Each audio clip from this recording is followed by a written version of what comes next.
नमस्कार मेरे प्यारे श्रोताओं, आज मैं आपके लिए एक अनोखी कहानी लेकर आई हूँ जो आपके दिल को छू जाएगी। तो बिना देर किए चलिए कहानी शुरू करते हैं। ठाकुर वीर प्रताप सिंह अपनी पत्नी शकुंतला देवी के साथ अपनी बेटी की विवाह को लेकर अत्यंत चिंतित थे। शादी के आयोजन में भारी धन की आवश्यकता थी, परंतु उनके पास उतने पैसे नहीं थे। ठाकुर साहब सोचने लगे कि पैसे का प्रबंध कैसे किया जाए। तभी शकुंतला देवी बोली, अब क्या होगा, इतना धन कहां से आएगा? ठाकुर वीर प्रताप ने कहा, यही चिंता हमें खाए जा रही है। हम केवल नाम के ठाकुर रह गए हैं। बेटी को अच्छा घराना मिला तो हमने विवाह के लिए हाँ कर दी। अब अगर ठाकुर के मान सम्मान के अनुसार विवाह नहीं हुआ तो हम किसी को मुंह दिखाने के लायक नहीं रहेंगे। इतना कहकर ठाकुर शांत हो गए। तभी शकुंतला देवी ने एक उपाय सुझाया। उन्होंने कहा, एक काम हो सकता है ठाकुर साहब। ठाकुर ने पूछा, वह क्या? शकुंतला बोली, अगर अपने गांव की जमीन बेच दी जाए तो पैसे का इंतजाम हो सकता है। ठाकुर आश्चर्यचकित होकर बोले, अरे हाँ, मैं तो इसे भूल ही गया था, पर यह कैसे संभव होगा? वह जमीन तो कई वर्षों से पंडित विश्वंभर नाथ सिंह के देखरेख में है। शकुंतला ने उत्तर दिया, तो क्या हुआ? आपने उस जमीन से फसल पैदा करने के लिए भी तो दी है। उसके मालिक आज भी हम ही हैं। वे लोग वहां सिर्फ फसल उगाएंगे, जमीन तो हमारे ही रहेगी। ठाकुर ने कहा, तुम सही कह रही हो। तुम मेरा सामान तैयार कर दो, मैं आज ही जाकर उस जमीन का सौदा कराता हूँ। शकुंतला बोली, ईश्वर ने चाहा तो सब ठीक हो जाएगा।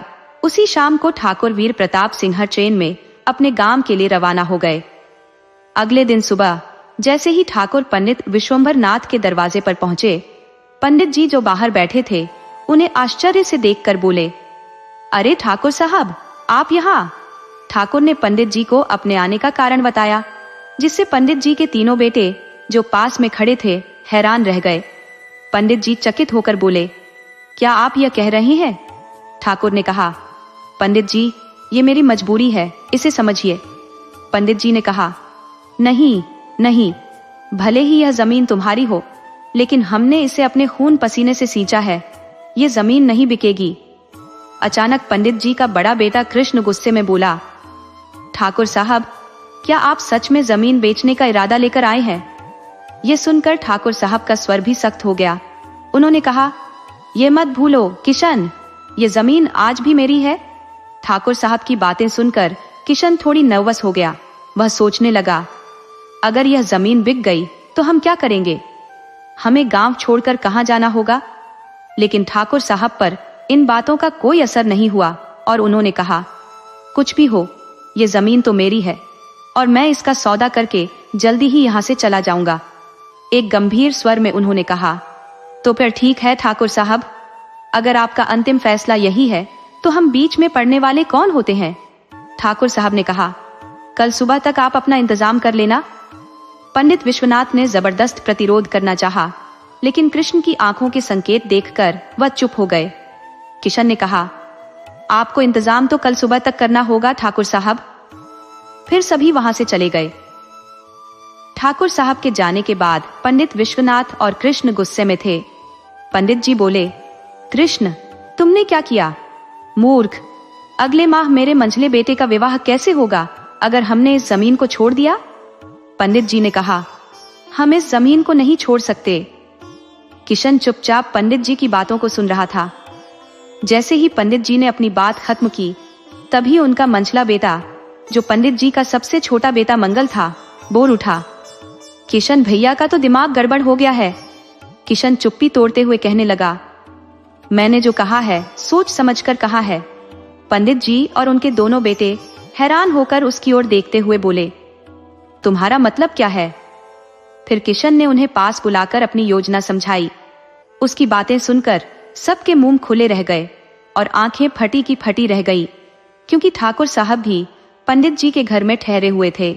आधी रात का समय हो चुका था और अचानक ठाकुर साहब की नींद खुल गई। ठाकुर साहब घबराते हुए बोले, तुम लोग? पंडित जी और उनके तीनों बेटे ठाकुर को मारने के इरादे से आए थे। बिषण, जो पंडित जी का बड़ा बेटा था, ठाकुर के ऊपर से चादर हटाते हुए बोला, तो तुझे जमीन के सौदे का बड़ा शौक है? इसके बाद किशन ने ठाकुर को फिर से चादर से ढकते हुए कहा, अब ऊपर जाकर करना जमीन का सौदा, ठाकुर साहब। फिर पंडित जी का बेटा मिशन ठाकुर के सिर पर जोर से लाठी मारा। प्रहार से ठाकुर वहीं ढेर हो गया। इसके बाद मिशन मंगल की ओर देखते हुए बोला, जो फरसा लिया था वो कहाँ है? जल्दी कर मंगल। मंगल की आंखों में एक अजीब सी चमक आई और उसने ठंडे हुए ठाकुर के शरीर को टुकड़ों में बांध दिया। पहले दायां हाथ, फिर बायां हाथ, फिर दोनों पैर, और अंत में उसने बहुत ही बेरहमी से ठाकुर की गर्दन धड़ से अलग कर दी। जब मंगल के हाथ रुके तब ठाकुर की लाश 6 टुकड़ों में बंट चुकी थी। पंडित विश्वनाथ, जो यह सब देख रहा था, पागलपन में बोला, अब देखता हूं कैसे बेचता है ये जमीन। वह फिर मिशन की ओर मुड़ा और पूछा, अब इस लाश का क्या करेंगे? मिशन ने भी पूछा, किशन भैया अब क्या करें?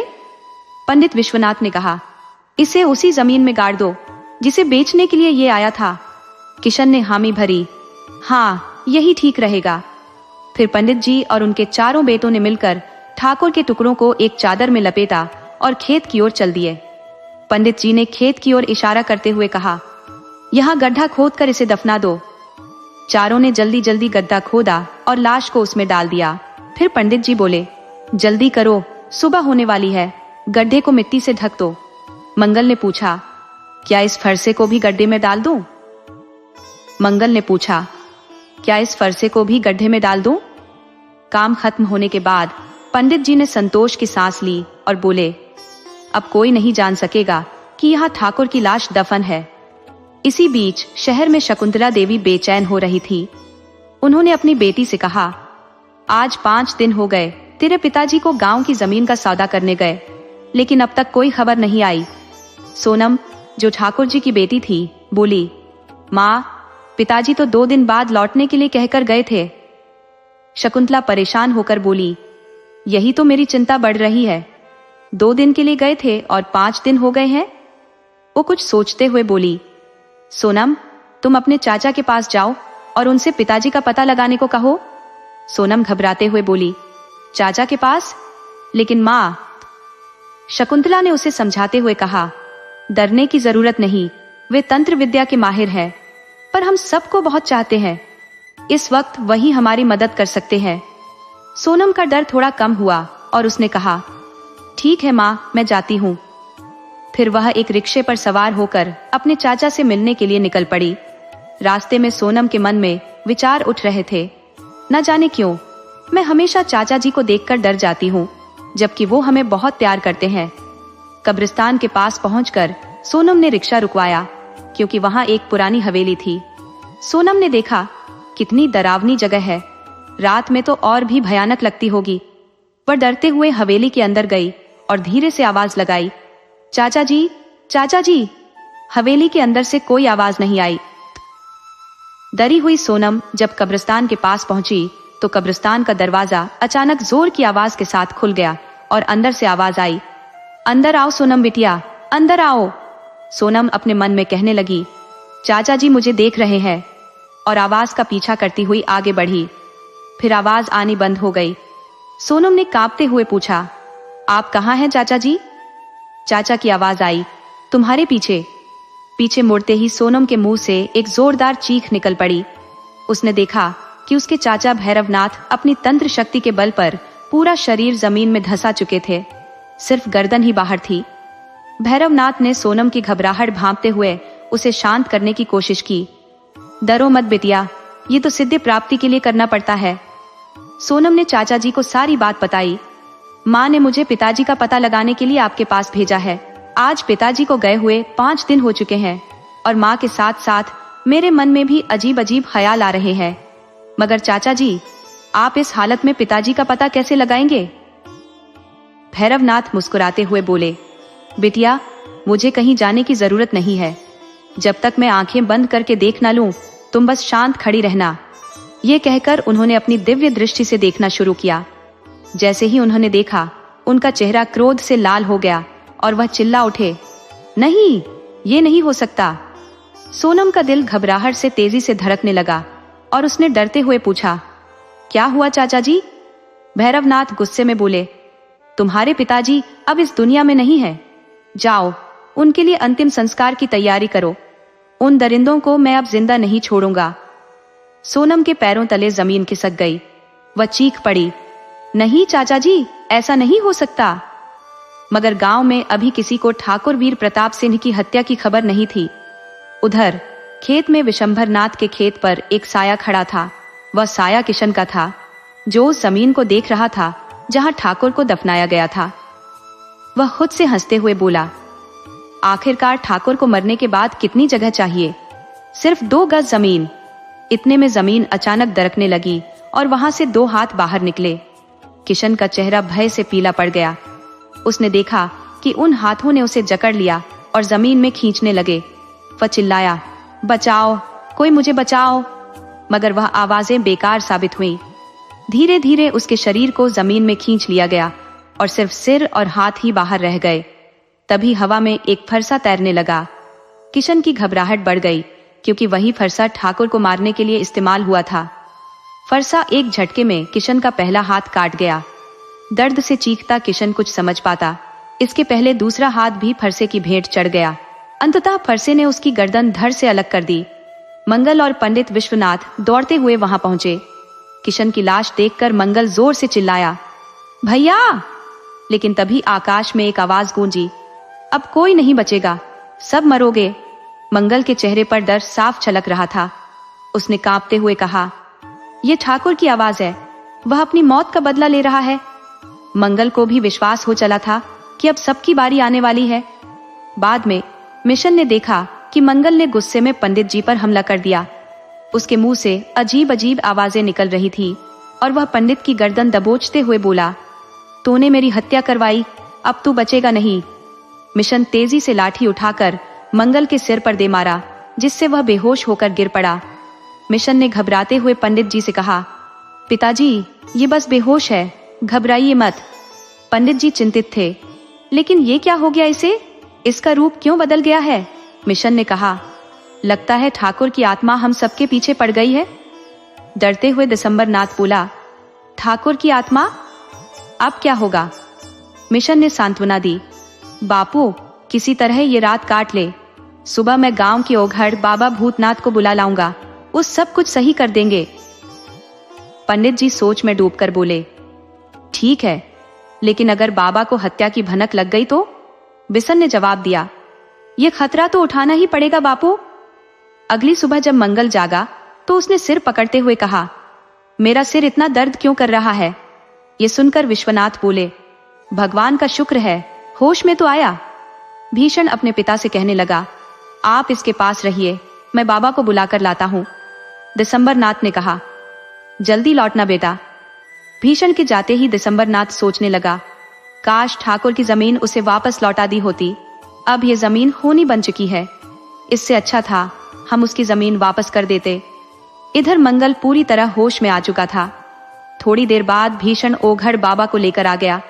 बाबा भूतनाथ आते ही बोले, यहाँ बुरी आत्मा का साया है।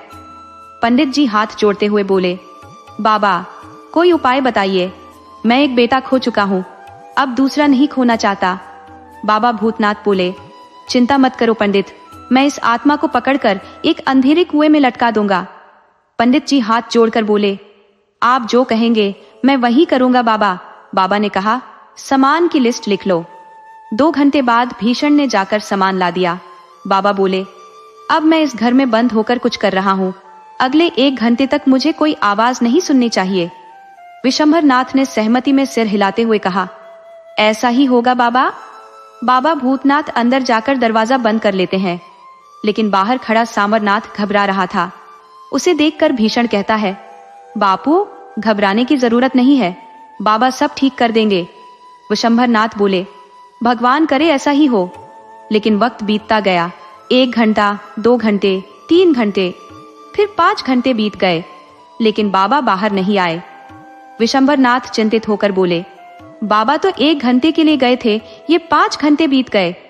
मंगल बोला, मुझे कुछ गड़बड़ लग रही है। बापू, दरवाजा खटखटाकर देखिए। बिसन दरवाजे को खटखटाते हुए आवाज लगाता है, बाबा, दरवाजा खोलो। लेकिन कोई जवाब नहीं आया।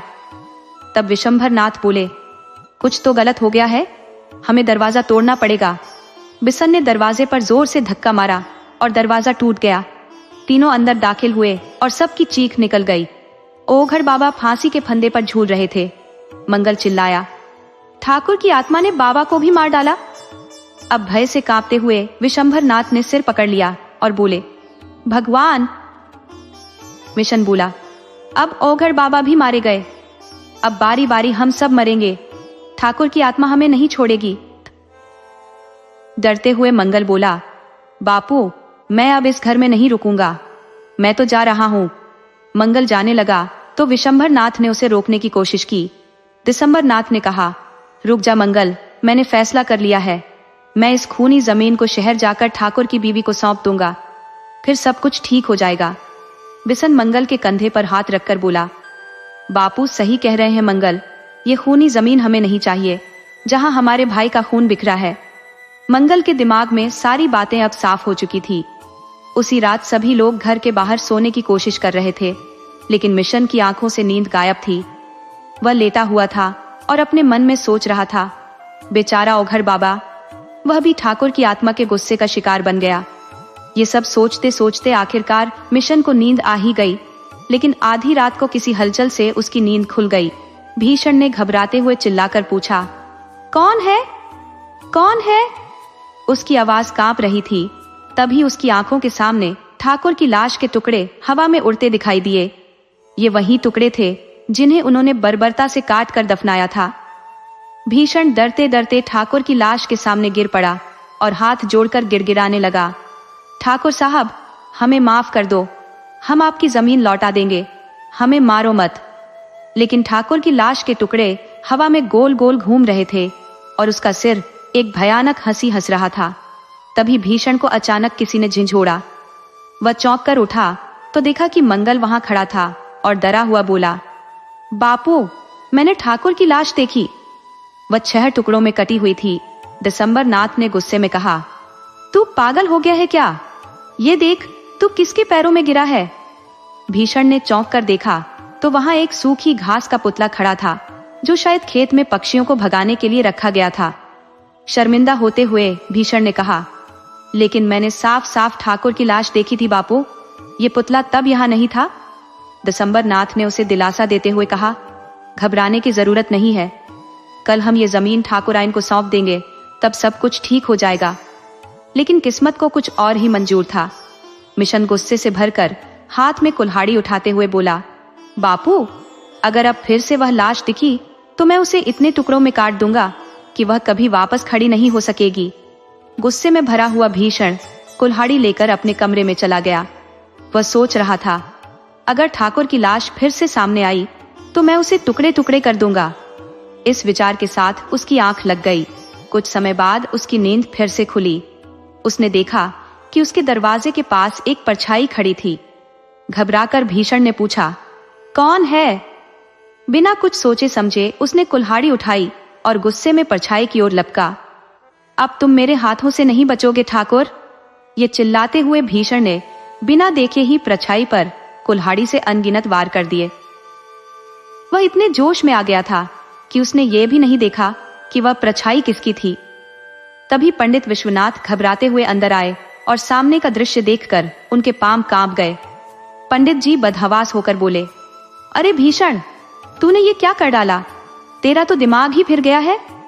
भीषण ने हंसते हुए कहा, बापू मैंने ठाकुर की लाश के टुकड़े टुकड़े कर दिए, अब वह हमें कभी तंग नहीं करेगा।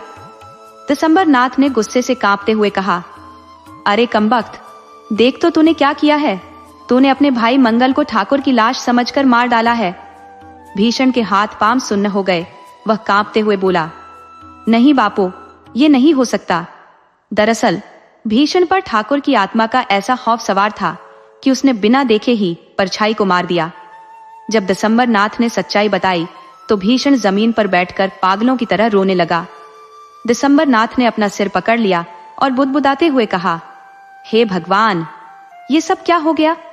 मैंने ठाकुर की जमीन पर नजर डाली और यह सब हो गया। भीषण ने अचानक उठकर कहा, बापू अब एक ही रास्ता बचा है, हमें ठाकुर की लाश को कब्र से निकालकर जला देना होगा, तभी ये सब खत्म होगा।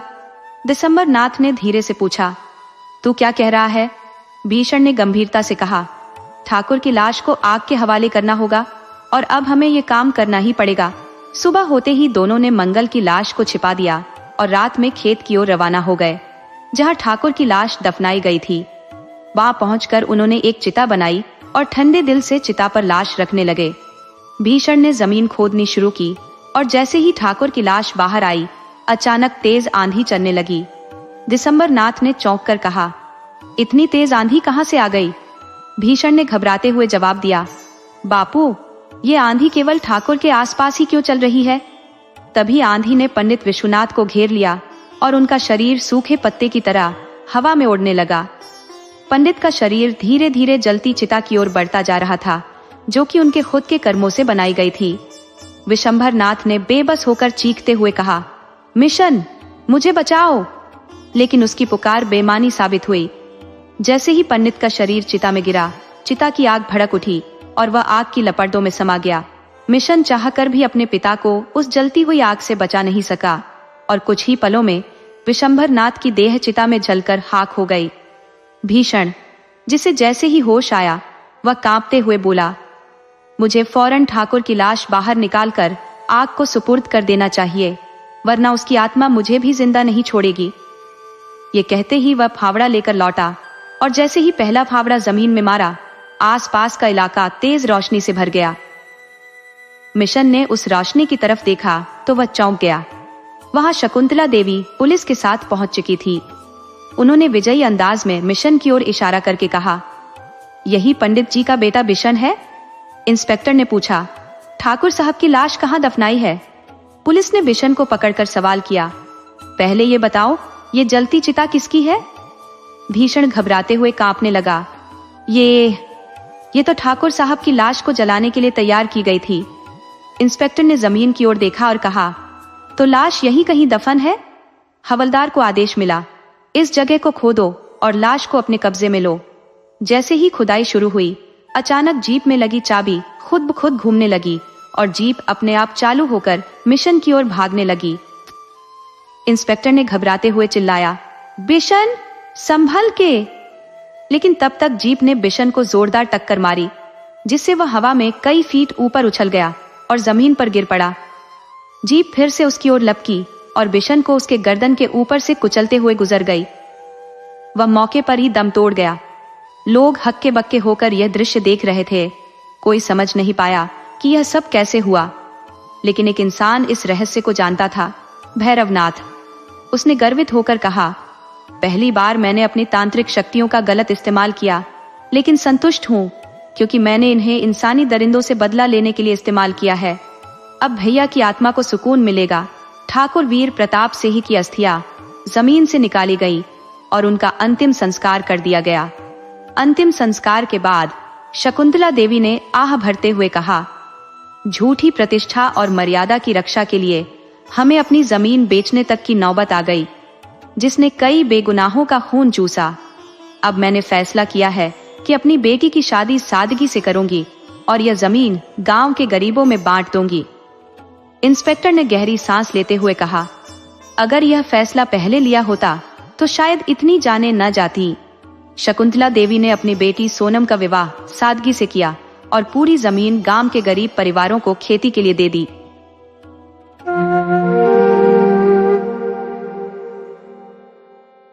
बहुत समय पहले की बात है। एक गांव में एक अत्यंत सरल और सीधे स्वभाव का किसान निवास करता था, जिसका नाम बोला था। बोला की पत्नी भी अत्यधिक सरल और निश्चल स्वभाव की थी, बिल्कुल भोली भाली। बोला एक धनवान साहूकार के यहाँ नौकरी करता था और साहूकार से जो भी प्राप्त होता उसी से वे दोनों अपना जीवनयापन करते थे। एक दिन उस गांव के राजा ने एक महत्वपूर्ण घोषणा की, सभी निर्धन किसानों को भूमि दी जाएगी। ये घोषणा सुनते ही गांव के हर किसान के मन में हर्ष की लहर दौड़ गई और थोड़ी सी जमीन बोला को भी प्रदान की गई। अब बोला अत्यंत प्रसन्न था। उसने अपनी पत्नी से कहा, अब हम अपनी स्वयं की खेती करेंगे, अपनी मेहनत से अन्न उपजाएंगे और अपने घर में उगाए अनाज का ही भोजन करेंगे। भोली, उसकी पत्नी, बोली, यह तो उत्तम है, किंतु हमें खेती करना आता ही नहीं है और हमारे पास बैल भी नहीं है। बोला ने कहा, चिंता की कोई आवश्यकता नहीं, मैं साहूकार के पास जाकर खेती करने के तौर तरीके जान लूंगा और उनसे बैल भी उधार मांग लाऊंगा। इतने वर्षों से मैं उनके यहाँ कार्यरत हूँ, तो वे यह मदद अवश्य करेंगे।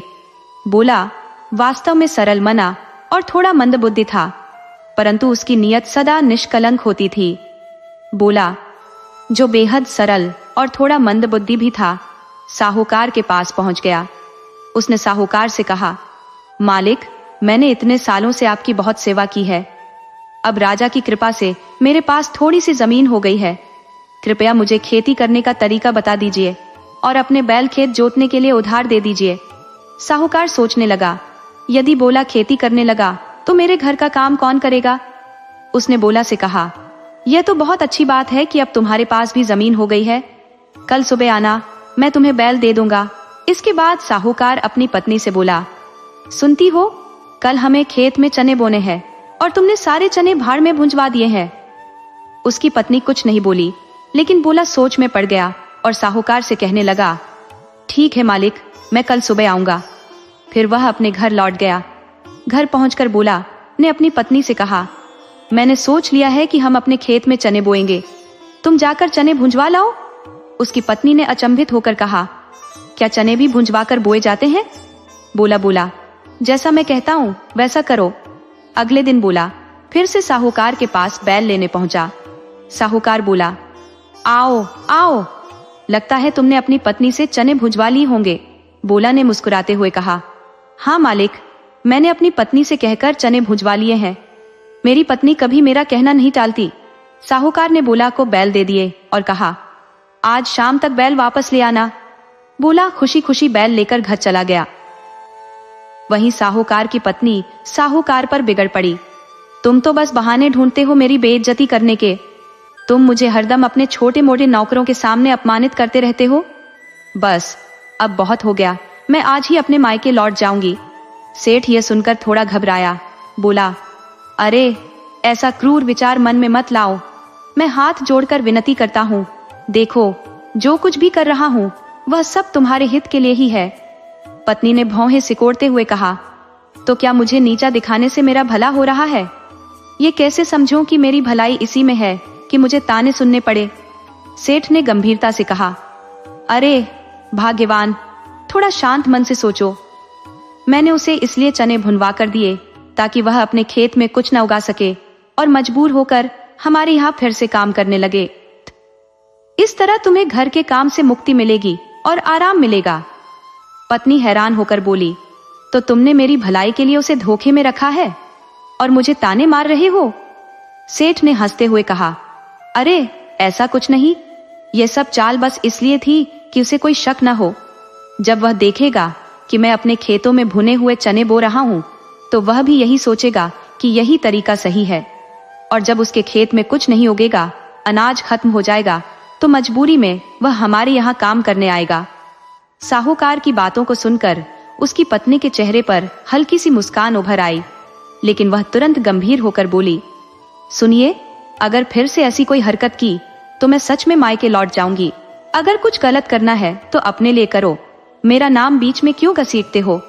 इसके बाद साहूकार अपने बैलों को लेकर खेत की ओर चल पड़ा और वहां जुताई करने लगा। जब खेत तैयार हो गया तो उसने चने के बीज बो दिए। इसी बीच कुछ अजीब घटित हुआ। एक बीज किसी तरह से अधूरा रह गया। कुछ दिन बीते और बोया गया चना अंकुरित होकर एक नन्हे पौधे में बदल गया। उसी दिन से साहूकार ने खेत में ही एक चारपाई डालकर रहना शुरू कर दिया, जैसे उसे अब और किसी चीज की परवाह ही न हो। कुछ समय बाद संयोगवश भगवान शंकर, माता पार्वती और उनके पुत्र गणेश उसी रास्ते से गुजर रहे थे जहां साहूकार अपने खेत में चारपाई पर लेटा हुआ था। वह अजीब तरह से लोहा लोहा चिल्ला रहा था, मानो खेत के जानवरों को भगाने का यह कोई नया तरीका हो। लेकिन किसी को समझ नहीं आ रहा था कि वह यह शब्द क्यों बोल रहा है।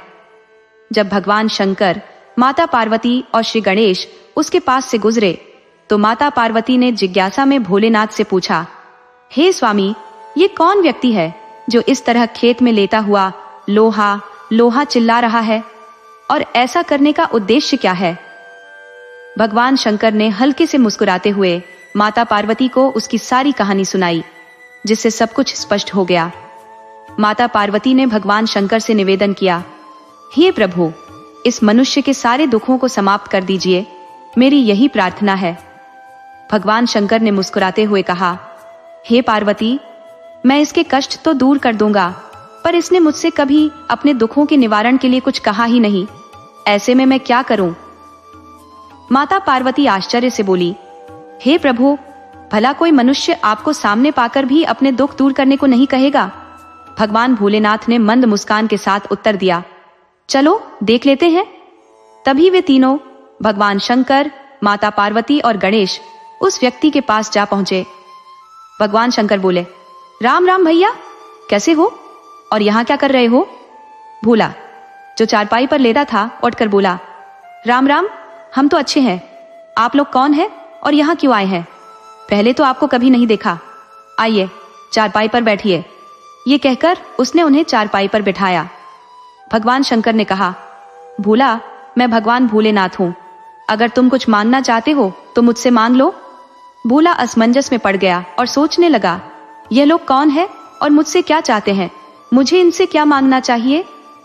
भगवान शंकर ने उसे फिर समझाया, भोला, तुम किस सोच में पड़े हो? जो भी तुम्हारी इच्छा हो वह मुझसे मांग सकते हो।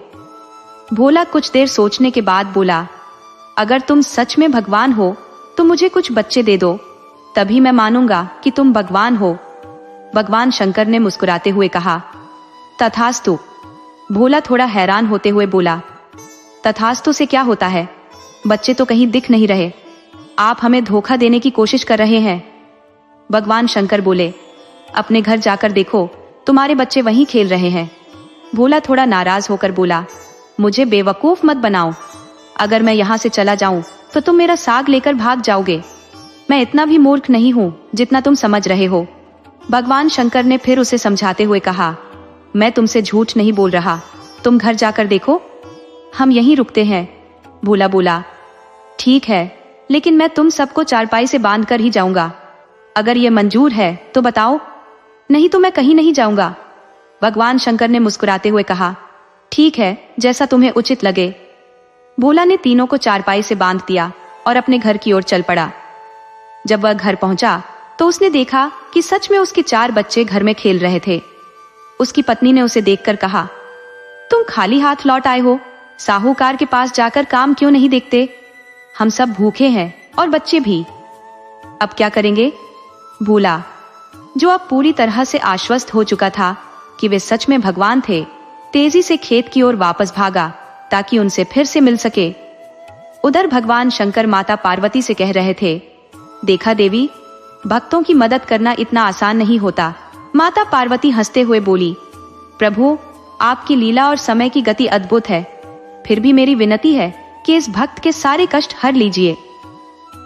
भगवान शंकर मुस्कुराकर बोले, मैंने पहले ही कहा था पार्वती। भगवान शंकर ने कहा, जितना भोला मुझसे मांगेगा मैं उतना ही उसे दूंगा। तभी गणेश ने कहा, पिताजी, मुझे बहुत भूख लग रही है। भगवान शंकर बोले, अब हमें भोजन का भी इंतजाम करना होगा। ये बात चल ही रही थी कि भोला वहां आ पहुंचा और उनकी सारी बातें सुन ली। भोला बोला, तो ये मुझे पहले ही पता था कि तुम लोग मेरे साग पर नजर रखे हो, तभी तो जादू करके मेरे घर में 4 बच्चे भेज दिए। अब इन्हें खिलाने के लिए मैं कहां से इंतजाम करूंगा, और तुम लोग तो मेरे बचा खुचा साग भी खा जाओगे। भोलेनाथ ने उसे समझाते हुए कहा, अरे भोला, ऐसी कोई बात नहीं है। तुमने बच्चों की मांग की थी, इसलिए मैंने तुम्हें बच्चे दिए। अब अगर तुम्हारी कोई और इच्छा है तो बताओ, मैं वह भी पूरी कर दूंगा। भोला ने सोचा और फिर कहा, अगर ऐसा है तो इन सबके खाने पीने का भी इंतजाम तुम ही करो। मेरे पास इतना समय नहीं है कि इनका खाना पीना देखूं या अपने साग को बचाऊं जो मैंने खेत में उगाया है। भगवान शंकर ने मुस्कुराते हुए कहा, तथास्तु। अब बताओ, क्या तुम कुछ और भी मांगना चाहते हो? भोला सोच में डूब गया और फिर बोला, अच्छा, कई दिन से मैंने ठीक से सोया नहीं है। आप कुछ ऐसा कर दो कि जब मैं सो जाऊं तो मेरे पीछे से कोई आवाज ना आए। भगवान शंकर बोले, तथास्तु, और फिर अंतर्ध्यान हो गए। भोला चारपाई पर लेट गया और सो गया। उसके सोने के बाद अचानक लोहे की आवाजें गूंजने लगी। कुछ दिन इसी तरह बीते और इस बीच भोला का साध भी काफी बढ़ गया था। एक रात चोरों का एक गिरोह भोला के खेत में पहुंचा। चोरों को देख भोला चिल्लाया, कौन हो तुम लोग और यहाँ क्या कर रहे हो? क्या तुम मेरे खेत से कुछ चुराने आए हो? अगर ऐसा है तो मैं तुम्हें पीटने में कोई कसर नहीं छोड़ूंगा। चोरों के सरदार ने कहा, नहीं भैया, ऐसी कोई बात नहीं है। हम तो एक घर में सेंध मारने जा रहे हैं। अगर तुम्हें भी साथ चलना है तो चलो। भोला ने उत्सुकता से पूछा, सेंध मारना क्या होता है? चोरों में से एक मजाक करते हुए बोला, अरे भैया, जरूरत की चीजें चुराने को ही सेंध मारना कहते हैं। भोला ने कहा, ठीक है, मैं भी तुम्हारे साथ चलता हूँ। उसने अपने खेत से साग तोड़ा, उसे अपनी कमर में बांधा और चोरों के साथ चल पड़ा। वे जिस घर में चोरी करने गए वहां एक गाय बंधी थी। जैसे ही वे अंदर दाखिल हुए, गाय ने भोला के साग को खाने की कोशिश की। भोला घबराकर चिल्लाया, अरे ये गाय मेरा साग खा रही है। उसकी आवाज सुनकर चोरों ने उसके मुंह पर हाथ रख दिया और कहा, चुप रहो, नहीं तो घर के लोग जाग जाएंगे और हम पकड़े जाएंगे। भोला ने फिर कहा, मुझे कुछ नहीं पता, ये गाय मेरा साग खा रही है। किसी तरह चोरों ने गाय से साग को बचाया और भोला को साथ लेकर अंदर चले गए। चोर चोरी करने में जुट गए और भोला एक कमरे में घुस गया, जहां उसे एक बर्तन में चावल, दूध और चीनी मिल गए। उसने सोचा, अभी तो खीर बनाऊंगा। वह खीर बनाने में लग गया, लेकिन जिस कमरे में वह खीर बना रहा था वहां एक बूढ़ी औरत चारपाई पर सो रही थी। भोला ने उसी चारपाई के पास चूल्हा जलाया और खीर पकाने में जुट गया। बूढ़ी औरत बार बार करवट बदल रही थी और उसका हाथ लगातार भोला के काम में बाधा डाल रहा था। भोला थककर बोला, अरे माई, खीर अभी बनी नहीं है, जब बन जाएगी सबसे पहले तुम्हें ही दूंगा। क्यों अभी से हमें तंग कर रही हो? कुछ देर बाद फिर वही हुआ। बूढ़ी औरत ने करवट बदली और उसका हाथ फिर से भोला के सामने लटकने लगा। अब भोला झुंझलाकर बोला, अभी खीर नहीं बनी है माई, जैसे ही खीर तैयार होगी सबसे पहले तुम्हें ही मिलेगी, अभी धैर्य रखो। बूढ़ी महिला फिर से करवट बदलने लगी और उसका हाथ इस बार भी भोला के सिर के पास आकर लटक गया। भोला का गुस्सा अब चरम पर पहुंच गया। उसने बिना कुछ सोचे समझे खौलती हुई खीर का कटोरा बूढ़ी महिला के हाथ पर रख दिया और बोला, लो, अब खीर खा लो। कह रहा हूं ना, अभी खीर नहीं बनी, मगर तुम सुनती नहीं हो। बहुत जल्दी है तुम्हें खाने की। जैसे ही गर्म खीर महिला के हाथ पर रखी, वो चिल्लाने लगी। उसकी चीख से पूरे घर के लोग जाग गए। सभी दौड़ते भागते उस कमरे में आ पहुंचे जहां भोला और चोर थे। लोगों ने चोरों के साथ साथ भोला को भी पकड़ लिया। पहले तो सबने उसकी पिटाई की, फिर उसे राजा के पास ले जाया गया। जब राजा को पूरी घटना बताई गई तो वह हंसी रोक नहीं पाया। उसने चोरों को कड़ी सजा दी और उन्हें कठोर कारावास में डाल दिया, लेकिन भोला को बाइज्जत रिहा कर दिया। राजा ने कहा, यदि भोला इतना ही चालाक होता तो कभी भी जलती हुई खीर बूढ़ी महिला के हाथ पर नहीं रखता। इसका इरादा चोरी का नहीं था, यह तो सीधा साधा और भोला इंसान है। इसके बाद राजा ने भोला से उसकी पूरी कहानी पूछी और उसकी कमर से लटके साग के बारे में भी जानना चाहा। भोला ने अपनी पूरी कहानी राजा को सुनाई, जिसे सुनकर राजा फिर से हंस पड़ा। राजा ने साहूकार को सैनिकों द्वारा पकड़वाने का आदेश दिया। जब साहूकार को दरबार में पेश किया गया तो राजा ने उसे फटकार लगाई और कठोर दंड दिया। भोला को राजा ने ढेर सारा इनाम दिया। जब भोला दरबार से जाने लगा तब राजा ने हंसते हुए पूछा, भोला, ये तुम्हारे पीछे से लोहा लोहा की आवाज क्यों आ रही है? भोला ने बिना कुछ कहे भगवान शंकर, माता पार्वती और श्री गणेश की आगमन की पूरी घटना राजा को सुनाई। राजा ने कहा, तुम धन्य हो। बोला, ईश्वर ने तुम्हें दर्शन दिए, ये तुम्हारी निर्मल हृदयता और सरलता का प्रमाण है। भगवान तुम्हारे सामने प्रकट हुए, ये अद्वितीय है। एक बात याद रखना, यदि कभी फिर से भगवान तुम्हारे सामने आए तो उनसे थोड़ी बुद्धि मांग लेना। राजा की इस बात को भोला ने दिल से बांध लिया और अपने खेत पर लौटकर चने की फसल को फिर से बोने लगा। इसके बाद वह अपनी चारपाई पर जाकर सो गया। विचित्र संयोग देखिए, उसी दिन फिर से भगवान शंकर, माता पार्वती और गणेश जी रिद्धि सिद्धि के साथ उसके खेत में आ पहुंचे। भगवान शंकर ने हंसते हुए पूछा, राम राम भैया, कहो तुम्हारे साग में दाने आए या नहीं?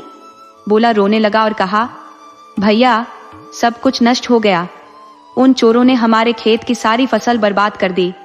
भगवान शंकर ने उसे सांत्वना देते हुए कहा, चिंता मत करो, तुम्हारा साग फिर से हरा भरा हो जाएगा। उन्होंने आशीर्वाद दिया और देखते ही देखते बोला के खेत में सारी फसल फिर से अंकुरित हो गई और पूरा खेत हरियाली से भर गया। बोला की खुशी का ठिकाना न रहा। तभी उसे राजा की बात याद आई और उसने भोले शंकर से कहा, हे प्रभु, यदि आप सच में भगवान हैं तो कृपा करके मुझे थोड़ी बुद्धि भी दे दीजिए। भगवान शंकर हल्की मुस्कान के साथ बोले, तथास्तु, और फिर अंतर्ध्यान हो गए। इस आशीर्वाद के प्रभाव से बोला अब अत्यंत बुद्धिमान हो गया। उसके घर में धन संपत्ति की कोई कमी नहीं रही। उसके बाल बच्चे भी हो गए और वह अब सच्चे सुख से जीवन व्यतीत करने लगा। उसे अब सही और गलत की पहचान हो गई थी, क्योंकि अब उसमें विवेक आ गया था। वह अब पहले की तरह सरल और भोला नहीं रहा, बल्कि अब वह अपने अच्छे बुरे का भली भांति विचार कर सकता था।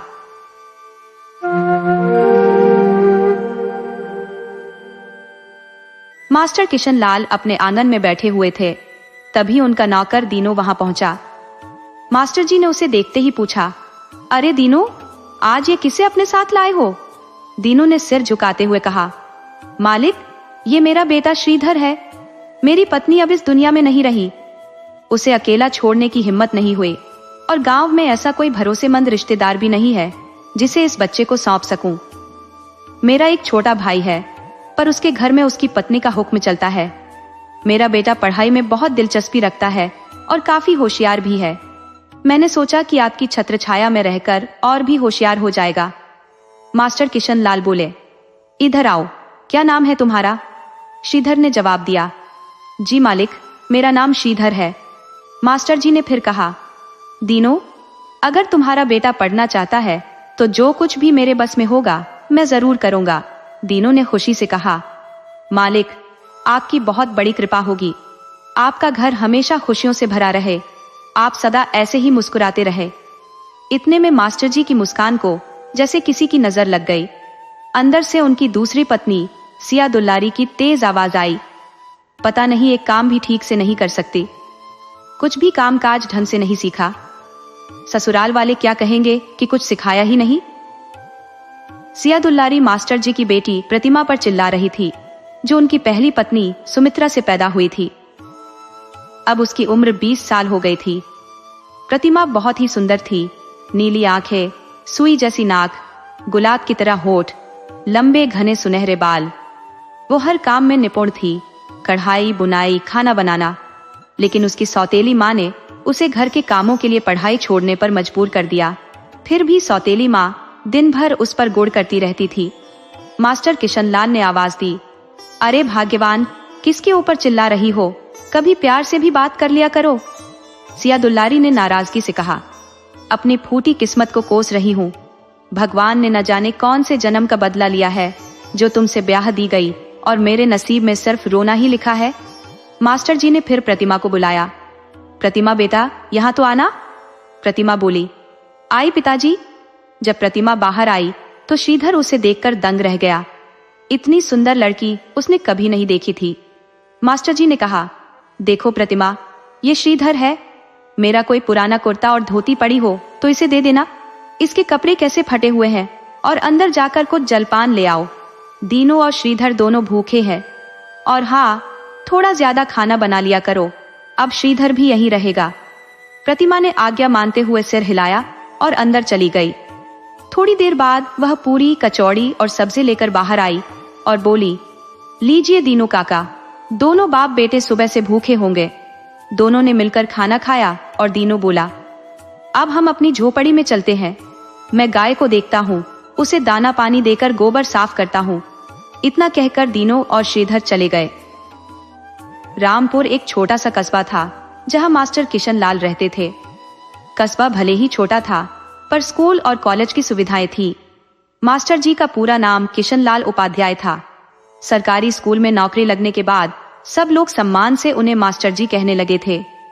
उन्हें रुपयों पैसों की कमी नहीं थी, बस उन्हें बच्चों को पढ़ाने का शौक था। गांव उनके कस्बे से ज्यादा दूर नहीं था, लेकिन माता पिता के जाने के बाद गांव में कोई सगा नाता रिश्ता नहीं बचा। इसलिए उन्होंने गांव छोड़कर कस्बे में आकर घर बसा लिया था। गांव की जमीन उन्होंने भाटिया पर दे दी, जिससे गेहूं गल्ला गांव से आ जाता था और साल भर का गुजारा चल जाता था। मास्टर जी बहुत हंसमुख और मिलनसार व्यक्ति थे। गरीब बच्चों को मुफ्त में पढ़ाते थे और दान पुण्य भी करते थे। उनकी पहली पत्नी सुमित्रा से एक बेटी प्रतिमा थी और दूसरी पत्नी सिया दुलारी से एक बेटा आलोक। गांव की कुछ जमीन बेचकर उन्होंने रामपुर के कस्बे से थोड़ी दूर एकांत में जमीन लेकर घर बना लिया था।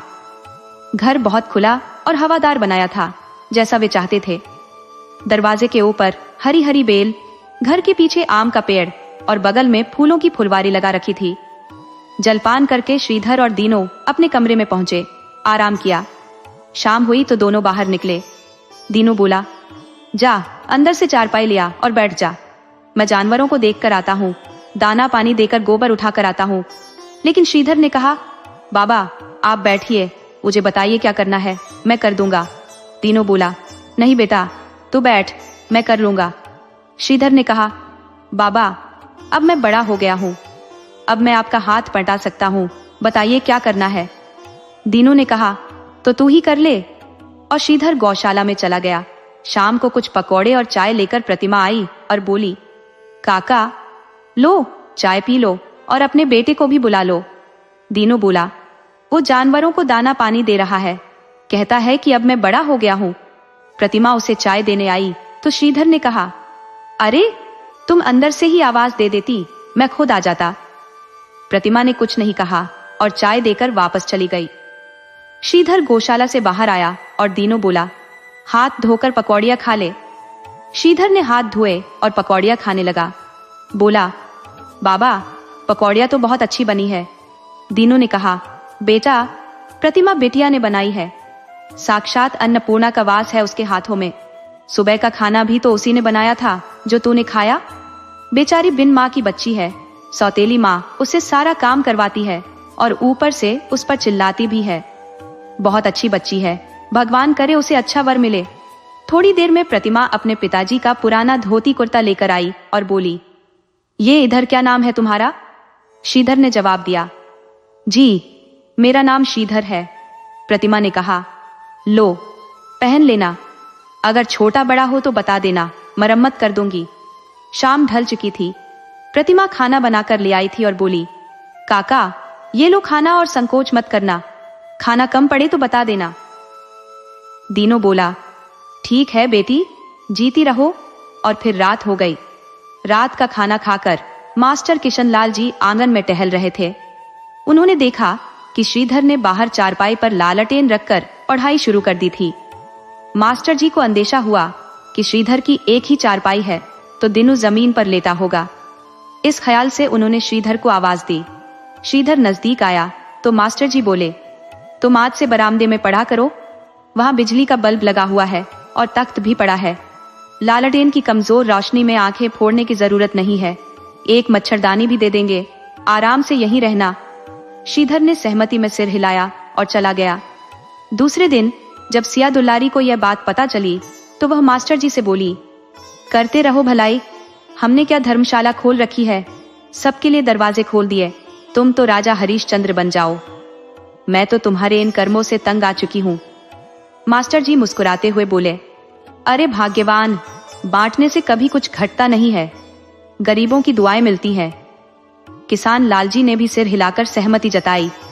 इस पर सिया दुलारी बोली, कभी तो खुश हो जाया करो तुम हमेशा खुश नहीं होते। सुबह का समय था। प्रतिमा नाश्ता लेकर आई और बोली, काका नाश्ता कर लो, आज चने की दाल की पूरी और लौकी का रायता है, साथ में लहसुन की चटनी भी है। दीनों बोला, हाँ बिटिया, थोड़ा कम पड़ गया था रात का खाना, लेकिन काम चल गया था। प्रतिमा ने श्रीधर की ओर देखा और बोली, सुनो। श्रीधर ने नहीं सुना तो प्रतिमा ने आवाज दी, अरे क्या तुम बहरे हो, सुनाई नहीं देता? श्रीधर ने जवाब दिया, मेरा नाम श्रीधर है, बहरे नहीं है। प्रतिमा हंसते हुए बोली, अच्छा जो भी तुम्हारा नाम है, चलो मेरे साथ घर के अंदर, तुम यही खाना खाया करो, काका बेचारे भूखे रह जाते हैं। श्रीधर खड़ा रहा तो प्रतिमा बोली, अब क्या मेरा मुंह देख रहे हो, चलो अंदर। श्रीधर बोला, पहले कहो कि खाना खाने अंदर चलो। प्रतिमा ने हंसते हुए कहा, हाँ महाराज, अंदर पधारिए, नाश्ता आपका इंतजार कर रहा है। श्रीधर बोला, हाँ अब ठीक है। प्रतिमा ने ठिठोली करते हुए कहा, बहुत एहसान होगा तुम्हारा मुझ पर, अगर तुम मेरा पकाया हुआ खाना खा लो। श्रीधर अंदर चला गया और घर को बड़े ध्यान से देखने लगा। घर अंदर से बहुत सुंदर था। बीच में आंगन और चारों ओर कमरे बने थे। प्रतिमा उसे रसोई से बरामदे में ले गई और बोली, यहाँ बैठ जाओ। तभी किसी और कमरे से आवाज आई, कौन आया है प्रतिमा? प्रतिमा ने जवाब दिया, माँ, श्रीधर है। कल रात खाना कम पड़ गया था तो मैंने इसे यहीं बुला लिया। सिया दुलारी ने कहा, ठीक है, खाना अच्छे से खिला देना। सिया दुलारी दिल की बुरी नहीं थी, बस अपने बेटे आलोक की वजह से परेशान रहती थी। आलोक आए दिन घर से कुछ न कुछ चोरी करता था। संगत भी उसकी अच्छी नहीं थी। अभी वह केवल 17 साल का था, लेकिन परसों रात घर आया तो सिया दुलारी को उससे शराब की बदबू आई। वह इस बात को नजरअंदाज कर गई, क्योंकि अगर मास्टर जी को पता चलता तो वह परेशान हो जाते। एक माँ के रूप में सिया दुलारी ममता के कारण विवश हो जाती थी। प्रतिमा ने श्रीधर को बिछौना दिया और वह उसे बिछाकर वहीं बैठ गया। तब तक प्रतिमा नाश्ता ले आई और बोली, लो खाओ, अगर कुछ और चाहिए हो तो बता देना, ज्यादा संकोच मत करना। श्रीधर ने नाश्ता खाया और प्रतिमा से कहा, तुम बहुत अकरू हो, मैं तुमसे बड़ी हूं और तुम मुझसे कैसे बातें करते हो? प्रतिमा ने पूछा, वैसे तुम्हारी उम्र क्या होगी? श्रीधर ने कहा, मैं 16 साल का हूं। प्रतिमा बोली, अच्छा, मेरी उम्र 20 साल है तो तुम मुझसे 4 साल छोटे हो। क्या हुआ, तुम मुझ पर धौंस जमा रहे हो? श्रीधर ने जवाब दिया, नहीं, मैं ऐसा कुछ नहीं कर रहा। प्रतिमा ने झुंझलाते हुए कहा, भलाई का तो जमाना ही नहीं है। क्यों मैं तुमसे अपना सिर फोड़ रही हूं? खाना खा लिया ना, तो अब जाकर अपना काम करो। श्रीधर चला गया। अब रोज का यही क्रम बन गया था। प्रतिमा उसे खाना खिलाती और मास्टर किशनलाल रोज उसे पढ़ाते। श्रीधर सभी विषयों को आसानी से समझ लेता था, लेकिन संस्कृत में उसे समस्या होती थी, खासकर व्याकरण में। जब वह ज्यादा परेशान हो गया तो मास्टर जी से बोला, मास्टर जी, बाकी सब कुछ मैं समझ लेता हूँ, लेकिन संस्कृत मेरे बस की नहीं है, इसका कोई और विकल्प हो तो बताइए। मास्टर जी हंसते हुए बोले, बेटा, संस्कृत तो पढ़नी पड़ेगी। तुम ऐसा करो, प्रतिमा से पढ़ो, वह संस्कृत में बहुत होशियार है, उसके हमेशा 90-95% अंक आते थे। मास्टर जी ने प्रतिमा को आवाज दी, प्रतिमा, बेटा जरा बाहर आना। प्रतिमा बाहर आई और बोली, जी पिताजी। मास्टर जी बोले, प्रतिमा, तुम अब से श्रीधर को संस्कृत पढ़ा दिया करो। प्रतिमा हंसते हुए बोली, इसे? पिताजी, ये बहुत ही सिरफिरा है, इसे मैं नहीं पढ़ा सकती। मास्टर जी ने हंसते हुए कहा, पढ़ा दो बेटी, किसी का भला हो जाएगा। मास्टर जी के समझाने पर प्रतिमा मान गई और श्रीधर को पढ़ाने के लिए तैयार हो गई। अब श्रीधर रोज प्रतिमा से संस्कृत सीखने लगा। इस बार संस्कृत में उसके अच्छे अंक आए थे। एक दिन श्रीधर ने प्रतिमा से कहा, अब हम अच्छे दोस्त बन गए हैं। प्रतिमा ने मुस्कुराते हुए कहा, नहीं, मैं तुमसे बड़ी हूं, इसलिए हमारे बीच दोस्ती नहीं हो सकती। दोस्ती तो हम उम्र लोगों के बीच होती है। श्रीधर ने कहा, तो क्या हुआ? राधा भी तो कान्हा से बड़ी थी, लेकिन उनकी दोस्ती को आज भी लोग पूजते हैं, उनकी भक्ति करते हैं। आज भी लोग राधा कृष्ण का नाम जपते हैं। दोस्ती का रिश्ता बहुत पवित्र होता है, जो त्याग की भाषा बोलता है। अगर दोस्ती करके मैं तुमसे कुछ पाना चाहूं तो वो कैसी दोस्ती? अगर भगवान कृष्ण चाहते तो वे राधा से विवाह कर लेते, लेकिन उन्होंने दोस्ती के रिश्ते को कलंकित नहीं होने दिया। उन्होंने इसे हमेशा पवित्र रखा, जिसे आज भी संसार पूजता है। कृष्ण की इतनी रानियां थी, लेकिन जो स्थान राधा को मिला वो किसी और को नहीं मिला, क्योंकि वो मित्रता थी जिसमें राधा ने कृष्ण को संसार की भलाई के लिए त्याग दिया। प्रतिमा ने मुस्कुराते हुए जवाब दिया। इस तरह दिन बीतते गए। एक दिन मास्टर जी के पुराने मित्र सीताराम पांडेय, जो बहुत अच्छे घर से थे, उनके बड़े बेटे के लिए प्रतिमा का रिश्ता लेकर आए। मास्टर जी और सीताराम पांडे की मुलाकात सालों बाद हुई थी और मास्टर जी ने उन्हें अपने घर आने का निमंत्रण दिया था। जब पांडे जी ने प्रतिमा को देखा तो उसे अपने बड़े बेटे के लिए पसंद कर लिया। मास्टर जी ने जब यह बात घर में बताई तो सिया दुलारी ने पूछा, लड़का क्या करता है? परिवार कैसा है? मास्टर जी ने बताया। अच्छा परिवार है, खेती बाड़ी बहुत है, गांव में बड़ी सी परचून की दुकान है। बड़ा लड़का शशिकांत फौज में है और छोटा बेटा 2 साल पहले घर छोड़कर चला गया था, तब से लौटकर नहीं आया। इसी दुख में मेरे मित्र की पत्नी की आंखों की रोशनी चली गई। एक छोटी बेटी है जो विधवा है, इसलिए बेटे का जल्दी विवाह नहीं हुआ। सिया दुलारी ने कहा, अगर तुम्हें सब कुछ पसंद आ गया है तो मुझे क्या आपत्ति हो सकती है? मास्टर जी ने कहा, लड़के वालों को एक बार प्रतिमा को देख लेने दो और हम भी एक बार लड़के को देख लेंगे। यह सुनकर प्रतिमा, जो दरवाजे के पीछे खड़ी थी, मन ही मन मुस्कुराई और कुछ कल्पनाएं करने लगी। श्रीधर जब रात का खाना खाने आया तो उसने प्रतिमा को खुश देखा, लेकिन कुछ नहीं पूछा। जब प्रतिमा ने बरामदे में आकर श्रीधर को पढ़ाने की कोशिश की तो श्रीधर ने हंसते हुए कहा, मित्र, आज तुम बहुत प्रसन्न लग रही हो, क्या बात है? प्रतिमा ने शर्माते हुए कहा, कुछ नहीं, वैसे ही। कुछ दिन बाद मास्टर जी ने सिया दुलारी से कहा, लड़का देखने वाले आ रहे हैं, प्रतिमा को तैयार कर लेना, किसी चीज की कमी ना हो, और जो काम है वो श्रीधर से आज ही करवा लेना। दूसरे दिन सुबह सुबह सिया दुलारी दरवाजे पर साफ सफाई में लगी रही। मास्टर जी ने कहा, तुम्हारा लिखने का शौक कभी खत्म नहीं होगा। देखो, बिटिया को लोग देखने आ रहे हैं। प्रतिमा ने माँ के बताए हुए सारे काम पूरे किए। जब नाश्ता तैयार हो गया तो वह श्रीधर को बुलाने गई और बोली, चलो नाश्ता कर लो। श्रीधर ने कहा, तुम चलो, मैं आता हूँ। नाश्ता करने के बाद प्रतिमा ने श्रीधर से पूछा, मित्र, शाम को कौन सी साड़ी पहनूं? मेरे ऊपर कौन सी अच्छी लगेगी? श्रीधर ने जवाब दिया, मुझे नहीं पता, और बिना कुछ खाए वहां से चला गया। श्रीधर का ऐसा बर्ताव प्रतिमा के दिल को चुभ गया और उसकी आंखों से 2 बूंद आंसू टपक पड़े। इस बीच लड़के वालों का आना हुआ और उनके आने से शादी की सारी बात पक्की हो गई। लेकिन अब प्रतिमा और श्रीधर के बीच बातचीत एकदम बंद हो गई थी। श्रीधर खाना खाने आता, लेकिन बिना कुछ बोले चुपचाप खाकर चला जाता। अब प्रतिमा ने उसे पढ़ाना भी बंद कर दिया था। शादी का दिन नजदीक आ रहा था और तैयारियां भी पूरे जोर शोर से चल रही थी। दहेज का सामान भी इकट्ठा होने लगा था। शादी को अब सिर्फ 15 दिन बचे थे, लेकिन फिर भी श्रीधर और प्रतिमा के बीच कोई बात नहीं हो रही थी। शादी को 1 हफ्ता ही बचा था कि एक अनहोनी हो गई। आलोक का कर्जा बहुत बढ़ गया था और कर्ज देने वाले उसे धमकाने लगे थे। उसने जुआ खेलना भी शुरू कर दिया था। फिर एक रात उसने प्रतिमा की शादी के लिए बनाए गए गहनों को चुरा लिया और कुछ गहने गौशाला में छुपा दिए। इसके बाद वह रातों रात भाग गया और सुबह होते ही वापस घर आ गया। जब घर वाले सुबह उठे तो गहनों की चोरी का पता चला और पुलिस को बुलाया गया। आलोक ने अपनी जान बचाने के लिए झूठ बोलते हुए कहा कि जब वह रात में घर लौटा था तो उसने श्रीधर को गौशाला में कुछ करते हुए देखा था। पुलिस ने गौशाला की तलाशी ली और गहने मिल गए, जिससे सारा आरोप श्रीधर पर लग गया। जब श्रीधर के हाथों में हथकड़ी लगी तो दीनू ने बस इतना ही कहा, मुझे तुमसे ये उम्मीद नहीं थी। ये सुनकर दीनू को दिल का दौरा पड़ गया।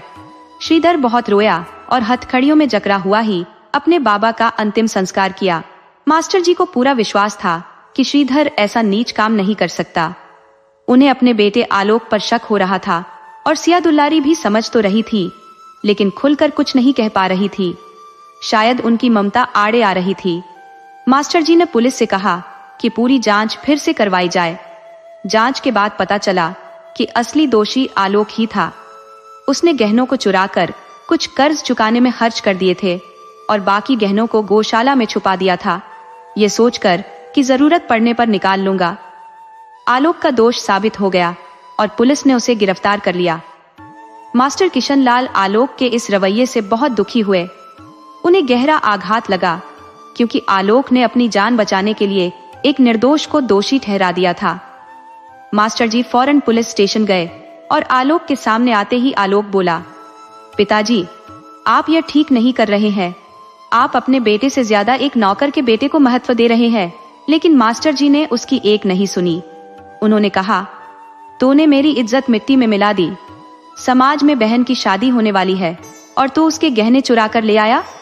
तुझे शर्म नहीं आई? नालायक, तूने हमारे खानदान का नाम डुबो दिया।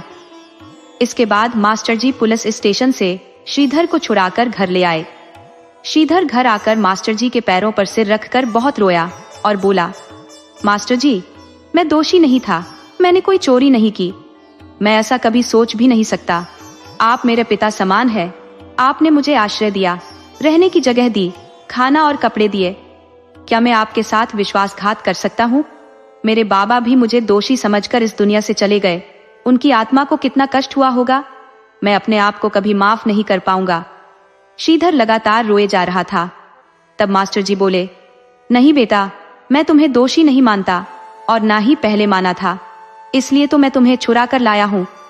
आलोक को उसके किए की सजा मिलनी चाहिए और पुलिस ने उसे दोषी साबित कर दिया है। अब उसकी उम्र 17 साल है, इसलिए उसे बाल सुधार गृह में रखा जाएगा।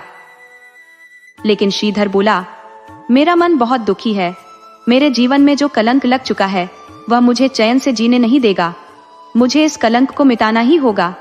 मास्टर जी ने कहा, श्रीधर बेटा, ना समझी वाली बातें मत करो, जाकर स्नान करो, भोजन करो और थोड़ा आराम कर लो, तभी तुम्हारा मन शांत होगा। कल तुम्हें दीनों के अस्थियों का विसर्जन करने भी जाना है। श्रीधर ने स्नान किया और प्रतिमा ने उसे भोजन दिया, लेकिन उसने थोड़ा सा ही खाया और अपने कोठरी में चला गया। रात को उसने खाना नहीं खाया। सुबह होते ही वह मास्टर जी के पास गया और बोला, मास्टर जी, मैं पिताजी की अस्थियां हरिद्वार में विसर्जित करना चाहता हूँ, अगर आपकी आज्ञा हो तो शायद उनकी आत्मा को शांति मिल सके। मास्टर जी ने कहा, हाँ बेटा, जरूर, अगर तुम्हें ऐसा करना ठीक लगता है तो यही उचित है। श्रीधर तैयार होकर आया। मास्टर जी और सिया दुलारी के पैर छूकर बोला, अब मैं चलता हूँ, बुरा भला माफ कर देना। सिया दुलारी बोली, बेटा, मैं बहुत शर्मिंदा हूँ। श्रीधर ने सिया दुलारी से कहा, माँ जी, आप क्यों शर्मिंदा हो रही है? ये सब तो ऊपर वाले की मर्जी थी, शायद मेरी तकदीर में यही लिखा था। मास्टर जी ने अपनी कुर्ते की जेब से कुछ रुपये निकाले और श्रीधर की ओर बढ़ाते हुए बोले, बेटा, ये रख लो, सफर में काम आएंगे। सिया दुलारी बोली, बेटा, कुछ खाकर जाओ। पर श्रीधर ने जवाब दिया, माँ जी, भूख नहीं है। ये सुनकर प्रतिमा दौड़कर अंदर गई और कुछ नाश्ता पैक करके लाई। उसने श्रीधर से कहा, ये ले लो, जब भूख लगे तब खा लेना और वापस आओगे ना? श्रीधर ने धीरे से कहा, पता नहीं। ये कहकर वह वहां से चला गया। प्रतिमा आंसुओं से भरी आंखों से उसे तब तक देखती रही जब तक वह आंखों से ओझल नहीं हो गया। कहते हैं, जीवन में कुछ घटनाएं ऐसी होती हैं जो इंसान को अचानक समझदार और गंभीर बना देती है। श्रीधर और प्रतिमा के साथ भी कुछ ऐसा ही हुआ था। अब उन्हें एक दूसरे से कुछ कहने की जरूरत नहीं थी, वे एक दूसरे की आंखों में देखकर ही सब समझ जाते थे। दोनों ने पहले की तरह बहस भी नहीं की। आज प्रतिमा का विवाह था, लेकिन श्रीधर उस दिन के बाद लौट कर नहीं आया। प्रतिमा को उसकी बातों से ऐसा लगा कि वह शायद आखिरी बार श्रीधर को देख रही है। उसके दिल में उदासी छा गई। शाम को प्रतिमा दुल्हन के रूप में बेहद सुंदर लग रही थी। सिया दुलारी ने उसे देखा और अपनी आंखें बंद कर ली, फिर बोली, कहीं मेरी बेटी को मेरी ही नजर न लग जाए। उन्होंने फौरन गंगा जल लाकर काला टीका लगा दिया। फिर वे अंदर गई और कुछ गहने लेकर आई। उन्होंने प्रतिमा से कहा, बेटी, मैंने कुछ बचत करके तेरे लिए ये गहने बनवाए थे। मुझे गलत मत समझना, लेकिन दुनिया बड़ी जालिम है, इसलिए मैंने तुझे घर के काम काज में भी पारंगत किया। मैं चाहती थी कि तेरी ससुराल में कोई ये ना कहे कि सौतेली माँ थी तो कुछ नहीं सिखाया। भगवान ऐसी बेटी सबको दे। मैं तो ये प्रार्थना करती हूँ कि तू अगले जन्म में भी मेरी ही कोख से जन्म ले, तब मैं धन्य हो जाऊंगी। ये कहकर सिया दुलारी रोने लगी। उनके आंसू देखकर प्रतिमा भी माँ से लिपटकर फूट फूट कर रो पड़ी। सिया दुलारी ने उसे गले लगाते हुए कहा, बेटी, तू कल तो हमारा घर सोना करके चली जाएगी, मैं कैसे रहूंगी तेरे बिना? घूंघट ओढ़े, लाल जोड़े में सजी दुल्हन, लाल चूड़ियों और सोने के कंगनों से भरी कलाइयां, मेहंदी रची हथेलियां, बिछिया और पायल के साथ महावर लगे सुंदर पैर लिए द्वार पर आई। दुल्हन के द्वार प्रवेश के लिए दूल्हे की बहन को तलाशा जा रहा था। तभी सीताराम पांडे ने अपनी नेत्रहीन पत्नी पार्वती से कहा, अजी सुनती हो, गोंजा कहाँ है? जल्दी से द्वार शिकाई की रस्म पूरी कर दे, बहू भी थक गई होगी, ताकि वह अंदर जाकर आराम कर सके। पार्वती बोली, अभी तो यही थी, पता नहीं कहाँ चली गई। ये लड़की भी ना जानती है कि भाभी आ रही है, फिर भी कहीं छुप गई है। तभी एक बच्ची ने आकर बताया, गोंजा दीदी तो ऊपर वाले कमरे में है। मुझसे बोली, किसी से मत बताना कि मैं यहाँ हूँ। ये सुनकर पांडे जी ऊपर गए और गोंजा को लेकर आए। नेत्रहीन पार्वती ने पूछा, कहाँ रह गई थी? दुल्हन कब से द्वार पर खड़ी है, द्वार शिकाई की रस्म करनी है और तेरा कुछ पता नहीं। गोंजा बोली, माँ, बुआ जी ने कहा था कि तू बाल विधवा है, नई दुल्हन के सामने मत जाना, कहीं अपशगुन ना हो जाए, इसलिए मैं नहीं आ रही थी। ये सुनकर शशिकांत को गुस्सा आ गया। उन्होंने पास खड़ी बुआ जी से कहा, बुआ, गोंजा से ऐसा कहते हुए आपको जरा भी संकोच नहीं हुआ? वह आपकी बेटी जैसी है। घर के लोग भी ऐसा कहेंगे तो बाहर वाले क्या कहेंगे? सीताराम पांडे बोले, बहुत हो गया, अब शांत हो जाइए। फिर पार्वती से कहा, सारे नेक चार जल्दी से करवा लो, बहू कब से दरवाजे पर खड़ी है? पार्वती बोली, जी अभी करवाती हूँ। फिर सब महिलाओं ने मिलकर द्वार शिकाई की रस्म की। शशिकांत ने अपनी बहन गोंजा को एक सोने की अंगूठी दी। तभी बहू बनी प्रतिमा ने अपने गले से सोने की जंजीर उतारकर गोंजा को पहनाई और गले से लगा लिया। श्रीधर को एक अच्छी मित्र मिल गई थी। कुछ हालात ऐसे बने कि उसने खुद को सबसे अलग कर लिया। जब श्रीधर ने अपने दोस्त को यह बात बताई तो उसने कहा, मित्र, पहेलियां मत बुझाओ, साफ साफ बताओ क्या हुआ था तुम्हारे साथ? तुमने सब कुछ छोड़कर साधु का भेष क्यों धारण कर लिया? श्रीधर ने रंजन को बताना शुरू किया कि कैसे वह मास्टर किशन लाल जी के घर गया और मास्टर जी ने उसे अपने बेटे की तरह रखा। उनकी बेटी प्रतिमा से उसकी नोकझोंक होती थी। जब प्रतिमा को देखने के लिए लड़के वाले आए तो श्रीधर जानबूझकर घर नहीं लौटा और विद्यालय में ही रहा ताकि उन लोगों का सामना न करना पड़े। उसे ना तो लड़के के बारे में जानने की दिलचस्पी थी और ना ही घर वालों की बातों में। श्रीधर ने बाद में प्रतिमा से बात करना भी बंद कर दिया। फिर एक दिन चोरी की एक घटना हुई और पुलिस ने उसे गिरफ्तार कर लिया। मास्टर जी ने उसे जेल से छुड़वाया। उस वक्त बाबा भी नहीं रहे थे और प्रतिमा का विवाह भी हो रहा था। श्रीधर ने बाबा की अस्थियां विसर्जित करने के बहाने घर छोड़ दिया और फिर कभी वापस नहीं लौटा। रंजन ने पूछा, अच्छा मित्र, ये बताओ, कहीं तुम प्रतिमा से प्रेम तो नहीं करने लगे थे? श्रीधर ने जवाब दिया, इस नजरिए से तो मैंने कभी सोचा ही नहीं था। पता नहीं, शायद। पर जब प्रतिमा मेरे साथ होती थी तो मुझे बहुत अच्छा लगता था। उसकी हर बात मुझे पसंद थी। उससे लड़ना झगड़ना भी अच्छा लगता था। जब वह मुझे पढ़ाती थी तो मैं चोरी छुप के उसकी ओर देखा करता था। शायद तुम्हारे कहने के बाद लगता है कि वो प्रेम ही था। जब वह मुझसे दूर जाने लगी तो मुझे डर लगने लगा और मैंने उससे बातें करना बंद कर दिया। हाँ, शायद ये प्रेम हो सकता है। निरंजन ने हंसते हुए कहा, मित्र, वो प्रेम ही था। मान लो, अब चाहे तुम इसे स्वीकार करो या न करो। दूसरी तरफ सिया दुल्लारी बहुत खुश थी। अभी अभी प्रतिमा के ससुराल से खबर आई थी कि वह नानी बन गई है। सिया दुल्लारी ने खुशी खुशी मास्टर जी को आवाज लगाई, मास्टर जी, खबर आई है, हम नाना नानी बन गए हैं, प्रतिमा बिटिया को बेटा हुआ है। मास्टर जी खुशी से झूम उठे और बोले, तो खड़ी क्यों हो, मुंह तो मीठा करो। सिया दुलारी ने मिठाई लाते हुए कहा, ये लो जी भर के खाओ मिठाई। और हाँ, बरो पूछने का भी न्योता आया है। जल्दी से प्रतिमा के बच्चे और परिवार के लिए गहने और कपड़े खरीदने होंगे। अब तो मुझे कोई कष्ट नहीं है। हमारा आलोक भी उस घटना के बाद सुधर गया है। बस अब कोई अच्छी सी लड़की मिल जाए तो उसकी शादी कर दूं, फिर मैं भी गंगा नहा लूंगी। सिया दुल्लारी मुस्कुराते हुए कहने लगी। प्रतिमा के बेटे का नाम आकाश रखा गया, लेकिन शशिकांत नहीं आ पाया क्योंकि उसे फौज से छुट्टी नहीं मिली थी। प्रतिमा बेटे के लिए खुश थी, लेकिन पति के न आने की वजह से उदास थी। ये उदासी गोंजा अच्छे से समझ रही थी। उसने अपनी भाभी की मनोदशा को भली भांति समझा और प्रतिमा को सांत्वना दी। सब कुछ अच्छे से निपट गया। मास्टर जी जब वापस जाने लगे तो प्रतिमा से बोले, बेटा, जब दामाद जी की छुट्टी हो तो मुझे खबर कर देना। आलोक अब सुधर गया है, उसे एक कपड़े की दुकान करवा दी है। अब वो ठीक से काम भी कर रहा है। 2-3 अच्छी लड़कियां नजर में है, कोई पसंद आती है तो संदेशा भेज देंगे। प्रतिमा ने कहा, ठीक है पिताजी, इससे अच्छा और क्या हो सकता है कि आलोक सुधर गया है। जब ये वापस आएंगे तो मैं आपको खबर कर दूंगी। मास्टर जी ने कहा, अच्छा बेटा, अब मैं चलता हूँ। प्रतिमा ने नन्हे आकाश की ओर देखा जो बगल में सो रहा था और उससे कहा, आकाश बेटा, नाना जी जा रहे हैं। मास्टर जी का आकाश को छोड़ने का मन तो बिल्कुल नहीं था। वो अक्सर कहते थे कि मूल से ज्यादा ब्याज प्यारा होता है।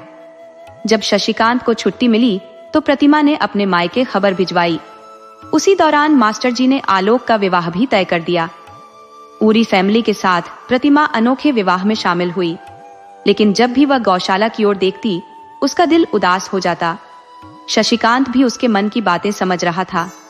सिया दुलारी बहुत खुश हुई। बेटियों और दामाद को देखकर और नन्हे आकाश की बलाइयां लेने से थक नहीं रही थी। पहली बार नाती से मिलने पर उन्होंने उसकी छोटी छोटी कलाइयों में सोने के कंगन पहनाए।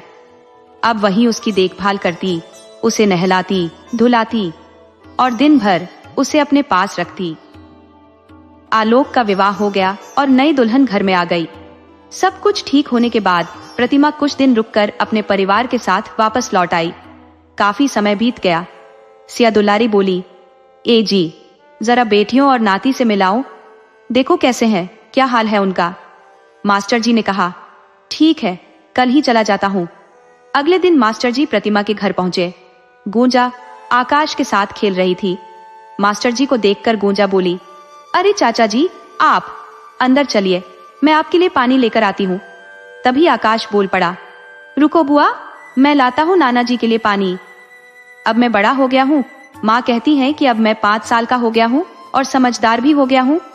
आकाश की बातें सुनकर मास्टर जी ने उसे गोद में उठा लिया और अंदर आ गए। अंदर पहुंचते ही आकाश बोला, देखो दादाजी, कौन आया है। नाना जी आई है, मैं अभी माँ को बताकर आता हूँ। इतना कहकर आकाश अपनी माँ के पास चला गया। उसी समय सीताराम जी अपनी छड़ी के सहारे आगे बढ़े और बोले, आइए मास्टर जी, आपने ये क्या हाल बना रखा है। सीताराम जी की आंखें आंसुओं से भरी हुई थी। मास्टर जी बोले, क्या बताऊं, आपसे घर के हालात छुपे नहीं है। सालों पहले छोटा बेटा घर से भाग गया था, जिससे उसकी माँ की आंखों की रोशनी चली गई। और फिर बड़ा बेटा, जो परिवार का सहारा था, युद्ध के मैदान में शहीद हो गया। ऐसे हालात में एक बाप क्या करेगा, रोएगा नहीं तो और क्या करेगा। सीताराम जी ने बात आगे बढ़ाते हुए कहा, आप सब कुछ भगवान की मर्जी है, उसके आगे किसकी चलती है। आप जाइए, बहू से मिल लीजिए। तब तक गोंजा मास्टर जी के लिए जलपान ले आई। गोंजा बोली, आप भाभी के कमरे में चलिए, मैं वहीं जलपान लेकर आती हूँ। विधवा रूप में प्रतिमा को देखकर मास्टर जी का दिल भर आया। उनकी आंखों में आंसू आ गए। मेरी प्रतिमा, जो कभी इतनी खुशमिजाज थी, अब देखो उसके चेहरे से जैसे सारी रौनक ही चली गई है।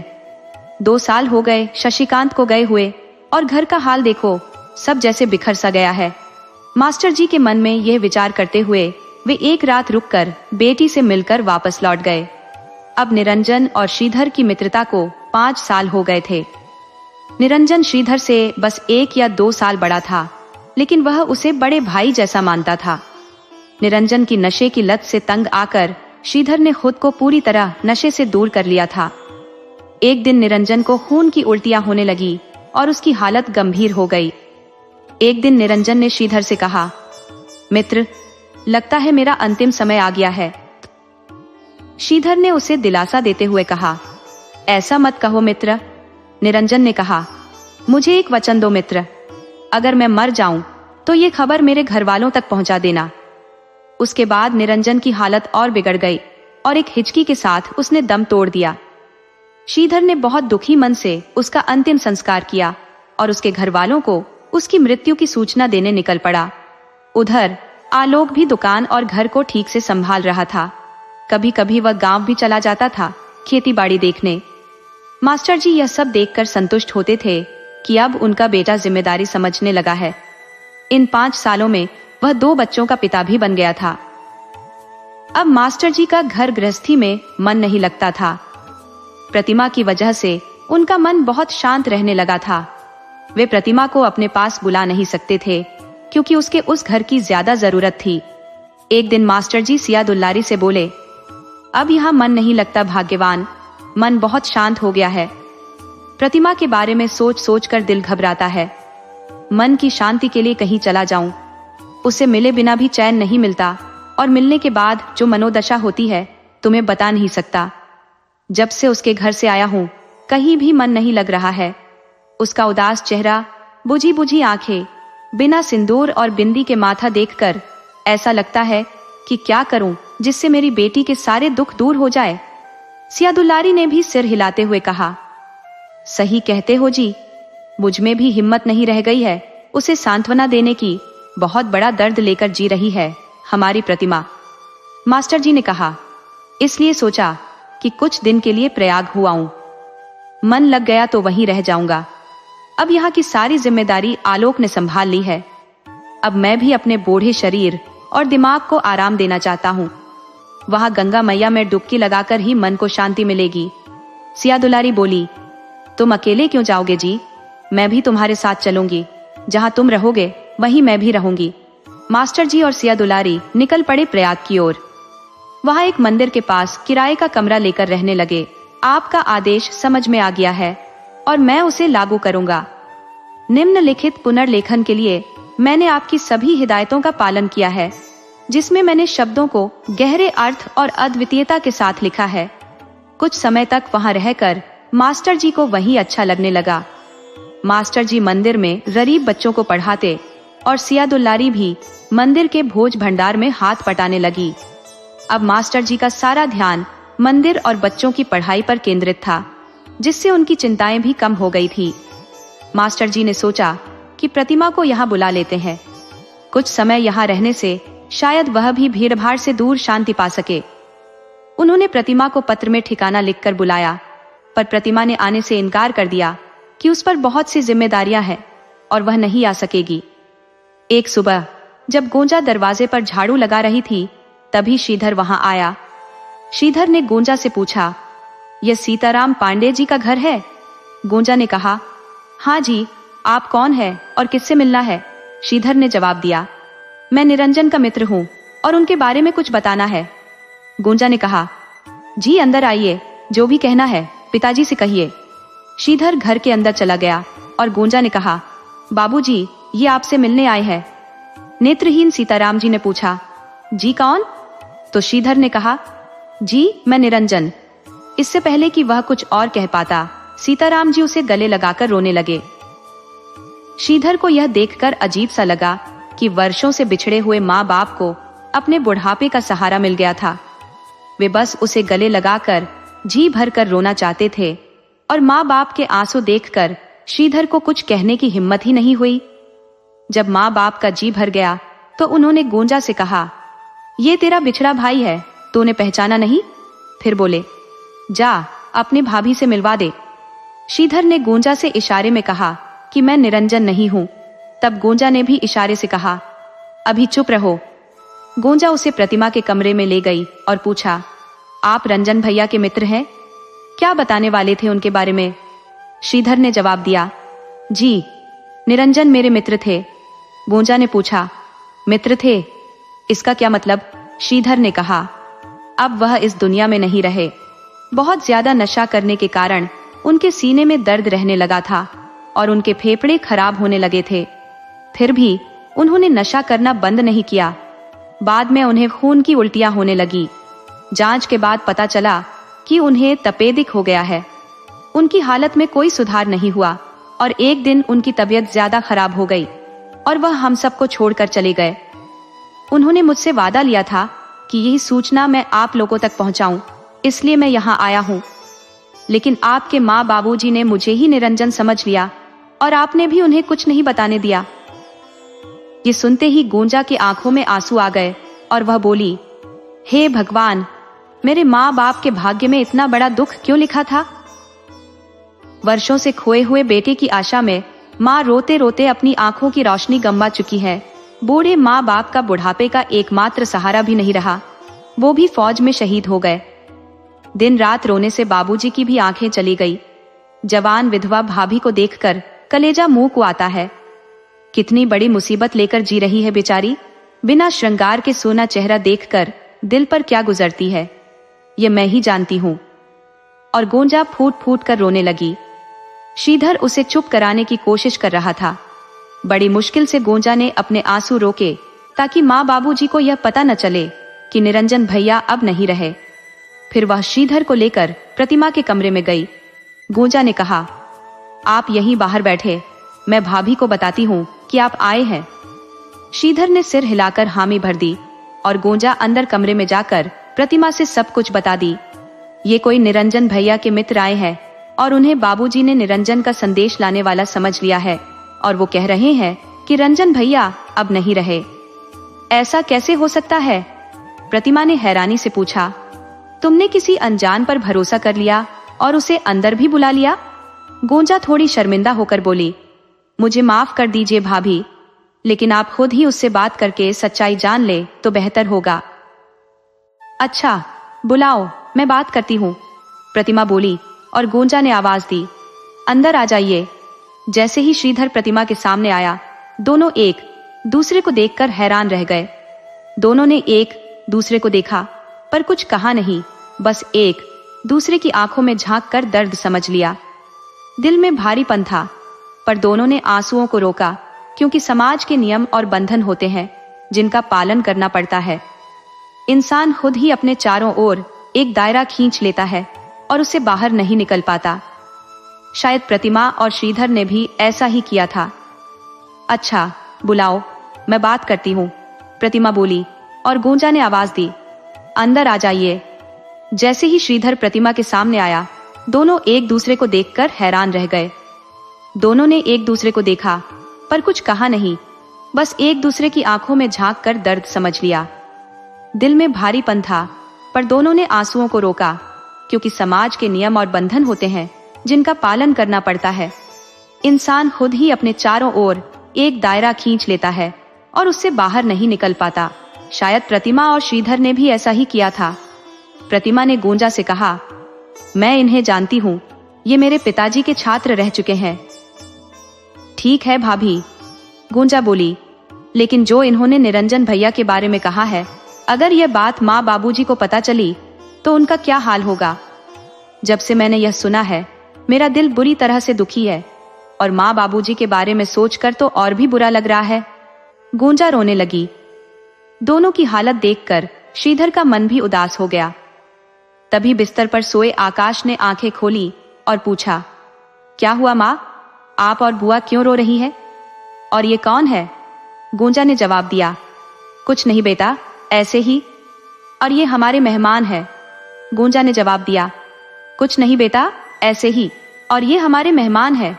सीताराम जी ने कहा, अरे वो तेरे चाचा है, उनके पैर नहीं छुए।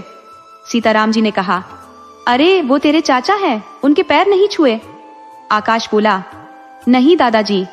फिर वह दौड़कर श्रीधर के पास गया और उनके पैर छूते हुए कहा, दादाजी कह रहे हैं कि आप मेरे चाचा हैं। प्रतिमा बोली, हाँ बेटा, ये तुम्हारे चाचा जी हैं। फिर गोंजा ने कहा, अच्छा बेटा, अभी दादी जी के पास जाओ और चाचा जी को नहाने दो, फिर वे भोजन करेंगे, उसके बाद तुम उनके साथ खेलना। आकाश ने हामी भरते हुए कहा, ठीक है, और चला गया। प्रतिमा ने गहरी सांस लेकर कहा, ये तो बहुत बड़ी समस्या खड़ी हो गई। हम माँ बाबूजी को कब तक धोखे में रखेंगे? ये निरंजन भैया नहीं है, और अगर सच्चाई बता दी तो दोनों जीते जी मर जाएंगे। श्रीधर, जो अब तक चुप था, बोला, ये मुझसे नहीं होगा। मैं बूढ़े माँ बाप को धोखा नहीं दे सकता। अपनी अंतरात्मा को समझा पाया हूँ, लेकिन अब उनके दिल को दुखाने का दर्द सहन नहीं कर पाऊंगा। श्रीधर, जो अब तक चुप था, बोला, ये मुझसे नहीं होगा। मैं बूढ़े माँ बाप को धोखा नहीं दे सकता। अपनी अंतरात्मा को समझा पाया हूँ, लेकिन अब उनके दिल को दुखाने का दर्द सहन नहीं कर पाऊंगा। प्रतिमा ने गंभीर स्वर में कहा, अगर तुम्हारे पास इससे बेहतर कोई और उपाय है तो बताओ। तुम्हारी वजह से अगर बूढ़े माँ बाप को थोड़ी देर के लिए झूठी खुशी मिलती है तो इसमें क्या बुराई है? वे अपने बेटे की राह देख रहे हैं, बेचारों की खुशी उनसे मत छीनो। पहले छोटा बेटा घर छोड़कर चला गया, ये तो आखिरी आस थी। अगर अब उनकी मृत्यु की खबर देंगे तो वे पूरी तरह से टूट जाएंगे। प्रतिमा की बात सुनकर श्रीधर असमंजस में पड़ गया। वह सच्चाई बताना भी नहीं चाहता था और धोखा भी नहीं देना चाहता था। आखिरकार उसने निर्णय लिया कि वह कुछ दिन वहीं रहेगा और मौका देखकर सब कुछ बता देगा। श्रीधर की दुकान संभालते ही काम बेहतर होने लगा, क्योंकि वह अच्छे से अच्छा सामान रखता और समय पर लेन देन करता था। धीरे धीरे सभी लोग उससे अच्छे संबंध बनाने लगे। दुकान अब काफी मुनाफे में चल रही थी। श्रीधर ने जब गांव जाकर खेती बाड़ी की देखभाल की तो पार्वती और सीताराम जी के चेहरों पर धीरे धीरे मुस्कान लौटने लगी। उन्हें अब अपने बुढ़ापे का सहारा मिल गया था, जिससे वो अपने दुखों को भूलने लगे थे। आकाश भी अब दिन भर श्रीधर के पास ही रहता। वह श्रीधर से तरह तरह के काम करवाता, लेकिन उसकी शरारतों से कभी परेशान नहीं होता, बल्कि बड़े प्यार से उसे संभालता। श्रीधर की दुकान संभालते ही काम बेहतर होने लगा, क्योंकि वह अच्छे से अच्छा सामान रखता और समय पर लेन देन करता था। धीरे धीरे सभी लोग उससे अच्छे संबंध बनाने लगे। दुकान अब काफी मुनाफे में चल रही थी। श्रीधर ने जब गांव जाकर खेती बाड़ी की देखभाल की तो पार्वती और सीताराम जी के चेहरों पर धीरे धीरे मुस्कान लौटने लगी।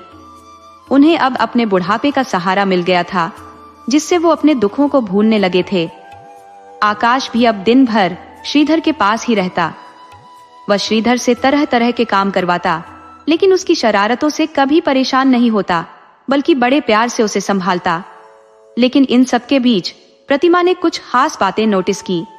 गोंजा और श्रीधर के दिल के तार धीरे धीरे जुड़ने लगे थे। हालांकि श्रीधर ने कभी गोंजा से इस बारे में कुछ नहीं कहा, लेकिन प्रतिमा की पैनी नजरों से ये बात छुप नहीं सकी। प्रतिमा को भी मन ही मन सुकून मिला कि चलो, अगर गोंजा का जीवन संवर जाए तो इसमें क्या बुराई है। आखिर वो एक बाल विधवा है, तो इसमें उसका क्या दोष है। प्यार तो कोई गुड्डे गुड़ियों का खेल नहीं है। जिसने कभी प्रेम ही नहीं किया, जिसे बचपन में ही छोड़ दिया गया, उसके लिए वो क्यों अपना जीवन बर्बाद करे। प्रतिमा ने सोचा कि पहले ये बात श्रीधर से पूछनी होगी। उसकी सहमति के बाद ही कोई फैसला लेना ठीक रहेगा। एक शाम का समय था, जब माँ को लेकर मंदिर गई हुई थी। सीताराम जी दुकान पर बैठे थे और श्रीधर शाम की चाय पीने आया हुआ था। प्रतिमा ने सोचा कि यह मौका अच्छा है श्रीधर से गोंजा के बारे में पूछने का। उसने श्रीधर को चाय देते हुए हिम्मत जुटाकर पूछ ही लिया, इधर तुम्हें गोंजा कैसी लगती है? श्रीधर ने सीधा जवाब दिया, अच्छी है, स्वभाव अच्छा है, खाना अच्छा बनाती है। प्रतिमा बोली, मैं ये नहीं पूछ रही थी, मेरा इरादा तो कुछ और ही है। मैं सीधे सीधे पूछती हूँ, क्या तुम गोंजा से विवाह करोगे? श्रीधर थोड़ी देर चुप रहा, फिर बोला, सच कहूं, मैंने कभी सोचा भी नहीं था कि मैं गोंजा से प्रेम करने लगूंगा। लेकिन जब मैंने तुम्हें पहली बार देखा तो तुम मुझे अच्छी लगी थी। हालांकि वो महज एक आकर्षण था जो उस उम्र में हो जाता है। जब तुम मुझसे बात करने लगी तो वो आकर्षण मित्रता में बदल गया। मुझे लगा कि हम अब सदैव मित्र रहेंगे। लेकिन जब तुम्हारा विवाह तय हुआ तो मुझे एहसास हुआ कि मेरे मन में तुम्हारे लिए प्रेम उपजा ही नहीं था, और मैं हमारी मित्रता को कलंकित नहीं करना चाहता था। इसलिए मैंने तुमसे बात करना बंद कर दिया और तुमसे दूर हो गया। लेकिन फिर भाग्य ने हमें फिर से मिलाया और मैंने समझा कि वो सिर्फ उम्र का आकर्षण था। असल प्रेम क्या होता है, ये मुझे गोंजा से मिलने के बाद ही पता चला, और अब मैं उससे सच्चा प्रेम करता हूँ। श्रीधर ने आगे कहा, मुझे याद है एक बार मैंने कहा था कि हमारी मित्रता राधा और कान्हा की तरह है। राधा और कान्हा ने अपने अपने कर्तव्य निभाने के लिए एक दूसरे को छोड़ दिया था। उसी तरह मुझे और तुम्हें भी अपने अपने कर्तव्य निभाने हैं। अपनी मित्रता को कायम रखते हुए अब तुम मेरी मित्र और मार्गदर्शक बनोगी। मैं वचन देता हूँ कि अगर मेरा विवाह गोंजा से हुआ तो मैं सदैव उसे खुश रखने का प्रयास करूंगा। प्रतिमा की बात सुनकर श्रीधर ने राहत की सांस ली और कहा, गोंजा जैसी लड़की से कौन विवाह नहीं करना चाहेगा। वह बहुत खुशकिस्मत होगी जिससे उसका विवाह होगा। प्रतिमा की बात सुनकर श्रीधर ने राहत की सांस ली और कहा, गोंजा जैसी लड़की से कौन विवाह नहीं करना चाहेगा। वह बहुत खुशकिस्मत होगी जिससे उसका विवाह होगा। गोंजा भी ये सब बातें सुन रही थी और मन ही मन मुस्कुरा रही थी। प्रतिमा को भी यह सब सुनकर बहुत संतोष हुआ, लेकिन अब यह बात माँ बाबूजी तक कैसे पहुंचाए, इस सोच में वह लगी हुई थी। जैसे ही वह बाहर निकली, गोंजा शर्माते हुए प्रतिमा से लिपट गई और उसकी आंखों से खुशी के आंसू छलक पड़े। प्रतिमा ने हल्के मजाक में गोंजा से कहा, अब लगता है जल्द ही शादी की तारीख निकलवानी पड़ेगी। हमारी नंदरानी कुछ ज्यादा ही बेचैन हो रही है। फिर एक दिन डाकिया कुछ फौज के सरकारी दस्तावेज लेकर आया और सीताराम जी से बोला, दस्तखत कर दीजिए, ये जरूरी कागज है। प्रतिमा ने कागजात लेते ही उन्हें खोलकर देखा और पढ़ते ही हक्की बक्की रह गई। वह दौड़कर भगवान के कमरे में गई, माथा टेका और वहीं से सिंदूर लेकर अपनी मांग में भर लिया। फिर फूट फूट कर रोने लगी।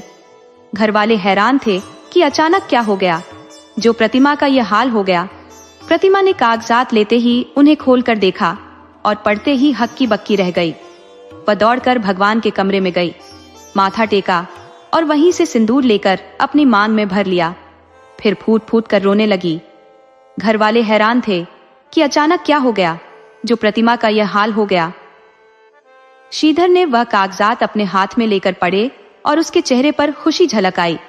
उसने कहा, माँ, बाबूजी, श्रीकांत भैया जिंदा है। एक दूसरे कैदी का भी नाम श्रीकांत पांडे था जो शहीद हो गया था, लेकिन जब पिता के नाम मिलाए गए तो पता चला कि जो शहीद हुआ है वो हमारे श्रीकांत भैया नहीं है। श्रीधर ने कहा, बाबूजी, यही खबर तो आई है कि 2 साल बाद पता चला कि 25 सैनिकों को दुश्मन की सेना ने बंदी बना लिया था, जिसमें हमारे श्रीकांत भैया भी हैं। अब सेना कब तक उन्हें छुड़ा पाएगी ये पता नहीं, लेकिन इतना तो तय है कि भैया जीवित है।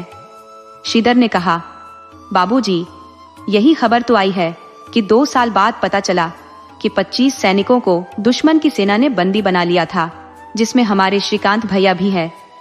अब सेना कब तक उन्हें छुड़ा पाएगी ये पता नहीं, लेकिन इतना तो तय है कि भैया जीवित है। इस बात से सब खुश भी हुए और निराश भी, लेकिन एक उम्मीद की किरण तो जरूर जाग गई थी। प्रतिमा ने अपनी इच्छा जाहिर की, बाबूजी, मैं कल ही प्रयाग में त्रिवेणी संगम पर जाकर डुबकी लगाना चाहती हूँ ताकि मेरे सुहाग की सलामती की मन्नत पूरी हो। सीताराम जी बोले, बेटी, हमें कोई आपत्ति नहीं है। तुम खुशी खुशी जाओ और ये खबर मास्टर जी को भी दे आओ ताकि उनके दिल को भी थोड़ी राहत मिल सके। फिर उन्होंने प्रतिमा से पूछा, मैंने उनसे निरंजन के आने की खबर देने को कहा था, वो तुमने दे दी या नहीं? प्रतिमा ने झूठ बोलते हुए कहा, हाँ बाबूजी, मैंने बता दिया, लेकिन उसे झूठ बोलना अच्छा नहीं लग रहा था। सीताराम जी ने गांव में सबको यह खबर फैला दी कि उनका श्रीकांत भी सलामत है। अगले दिन प्रतिमा ने श्रीकांत की पसंदीदा लाल साड़ी निकाली, मांग में सिंदूर भरा, गले में मंगलसूत्र पहना, हाथों में लाल चूड़ियां और पैरों में महावर लगाई और पिताजी के पास जाने के लिए तैयार हो गई। गोंजा ने तुरंत उसे काला टीका लगाकर कहा, भैया जहां भी हो सही सलामत वापस आ जाए। आकाश को घर पर छोड़कर वह खुशी खुशी पिताजी के पास चल दी, लेकिन रास्ते भर उसके मन में यही विचार घुमड़ रहे थे कि पिताजी को कैसे बताऊं कि श्रीधर ही असल में निरंजन है। इन विचारों में उलझी वह मास्टर जी के पास पहुंची। मास्टर जी उसे पूरे साज श्रृंगार में देखकर चौंक गए।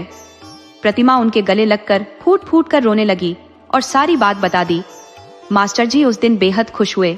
वह तुरंत मंदिर गए और सिया दुल्लारी को भी यह खुशखबरी दी, जो उस समय मंदिर में थी। दोनों ने पहले मंदिर में प्रसाद चढ़ाया, फिर वापस आकर प्रतिमा के साथ अपना सुख दुख बांटा। अगले दिन प्रतिमा ने अपनी इच्छा व्यक्त की कि वह त्रिवेणी संगम पर स्नान करना चाहती है। वह वहां 2-3 दिन रहकर वापस लौट रही थी तो मास्टर जी बोले, चलो मैं तुम्हें छोड़ आता हूं। प्रतिमा थोड़ी असमंजस में पड़ गई कि हाँ कहे या ना, लेकिन फिर उसने सोचा, चलने दो, पिताजी को एक दिन तो सच्चाई पता चलनी ही है। जैसे जैसे सच्चाई सबके सामने आने लगी, वैसे वैसे श्रीधर और गोंजा के विवाह की संभावना भी मजबूत होने लगी। प्रतिमा ने सोचा कि अब जो होना है वह देखा जाएगा और मास्टर जी को साथ लेकर घर लौटी। जैसे ही वह घर के अंदर पहुंची, मास्टर जी ने सीताराम जी के पास बैठे श्रीधर को देखा और तुरंत पहचान गए। उन्होंने कहा, बेटा श्रीधर, तुम? मास्टर जी बोले, समधी जी, आपने कैसे मान लिया कि यह निरंजन है? आपको अपने खून को पहचानने के लिए किसी सबूत की आवश्यकता नहीं है, लेकिन मुझे संदेह है कि कहीं आपकी अंधभक्ति का कोई फायदा तो नहीं उठा रहा। मास्टर जी बोले, समधी जी, आपने कैसे मान लिया कि यह निरंजन है? आपको अपने खून को पहचानने के लिए किसी सबूत की आवश्यकता नहीं है, लेकिन मुझे संदेह है कि कहीं आपकी अंधभक्ति का कोई फायदा तो नहीं उठा रहा। मास्टर जी ने कहा, मुझे अपनी आंखों पर भरोसा है। ये श्रीधर है जो कुछ साल पहले हमारे घर में काम करता था। इसके बाबा हमारे घर के नौकर थे और यह बच्चा वहीं रहता था। मैंने इसे खुद पढ़ाया और मुझे किसी धोखे का शिकार होने का डर नहीं है। सीताराम जी ने गुस्से में कहा, मुझे उस दिन आपसे मिलकर सारी सच्चाई बताने का मन था, लेकिन जैसे ही मैंने कहना शुरू किया कि मैं निरंजन का मित्र हूं, आप बिना कुछ सुने मुझे गले लगा बैठे। गुंजा ने भी इशारा किया कि सच मत बताओ, और मैंने सोचा कि सच बताकर आपको दुखी करना ठीक नहीं होगा। जब यह बात प्रतिमा जी को बताई गई तो उन्होंने भी यही कहा कि इस सच्चाई को छुपाकर रखना ही ठीक होगा। निरंजन अब इस दुनिया में नहीं है, और अगर यह बात खुलती तो माँ और बाबूजी को गहरा धक्का लगता। श्रीधर ने कहा, अगर आप लोग चाहते हैं कि मैं यहाँ से चला जाऊं तो मैं चला जाता हूँ। तभी प्रतिमा ने हाथ जोड़कर कहा, पिताजी, बाबूजी, आप दोनों ही घर के बुजुर्ग हैं। उस समय मुझे यही उचित लगा। अब जब सच्चाई सामने आ गई है तो क्या अगर श्रीधर जैसा सच्चे दिल का व्यक्ति आपकी बेटी को अपनाने के लिए तैयार हो तो आपका क्या निर्णय होगा? फिर क्या था, घर में शहनाई बजी और गुंजा का विवाह श्रीधर से हो गया। प्रतिमा ने घर की सारी जिम्मेदारियां श्रीधर, गुंजा और आकाश को सौंप दी और कहा, अब मैं अपने कर्तव्य का पालन करने जा रही हूँ। मैं त्रिवेणी संगम घाट पर अपने स्वामी का इंतजार करूंगी। तुम लोग अपना कर्तव्य निभाओ और समय समय पर आकाश को मुझसे मिलवाने ले आया करो। फिर क्या था, घर में शहनाई बजी और गुंजा का विवाह श्रीधर से हो गया। प्रतिमा ने घर की सारी जिम्मेदारियां श्रीधर, गुंजा और आकाश को सौंप दी और कहा, अब मैं अपने कर्तव्य का पालन करने जा रही हूँ। मैं त्रिवेणी संगम घाट पर अपने स्वामी का इंतजार करूंगी। तुम लोग अपना कर्तव्य निभाओ और समय समय पर आकाश को मुझसे मिलवाने ले आया करो। प्रतिमा प्रयाग चली गई और उसे वहां रहते हुए 5 साल हो चुके हैं। रोज वह त्रिवेणी संगम घाट पर जाती है, शायद उसे वहां सुकून मिलता है। गुंजा की हर हफ्ते चिट्ठी आती है, लेकिन शशिकांत की अभी तक कोई खबर नहीं आई। फिर एक दिन आकाश मिलने आया और बोला, माँ, आंखें बंद करो, और एक सरकारी चिट्ठी प्रतिमा के हाथों में दी। उसमें लिखा था कि शशिकांत को सभी सैनिकों के साथ छुड़ा लिया गया है और अगले हफ्ते वह घर लौट आएगा। लेकिन यह चिट्ठी तो 1 हफ्ते पुरानी है, तो शशिकांत आजकल में आ गया होगा। तभी पीछे से किसी ने प्रतिमा के कंधे पर हाथ रखा। वह तुरंत पीछे मुड़ी और देखा, शशिकांत मुस्कुरा रहा था, लेकिन उसका एक बाजू नहीं था।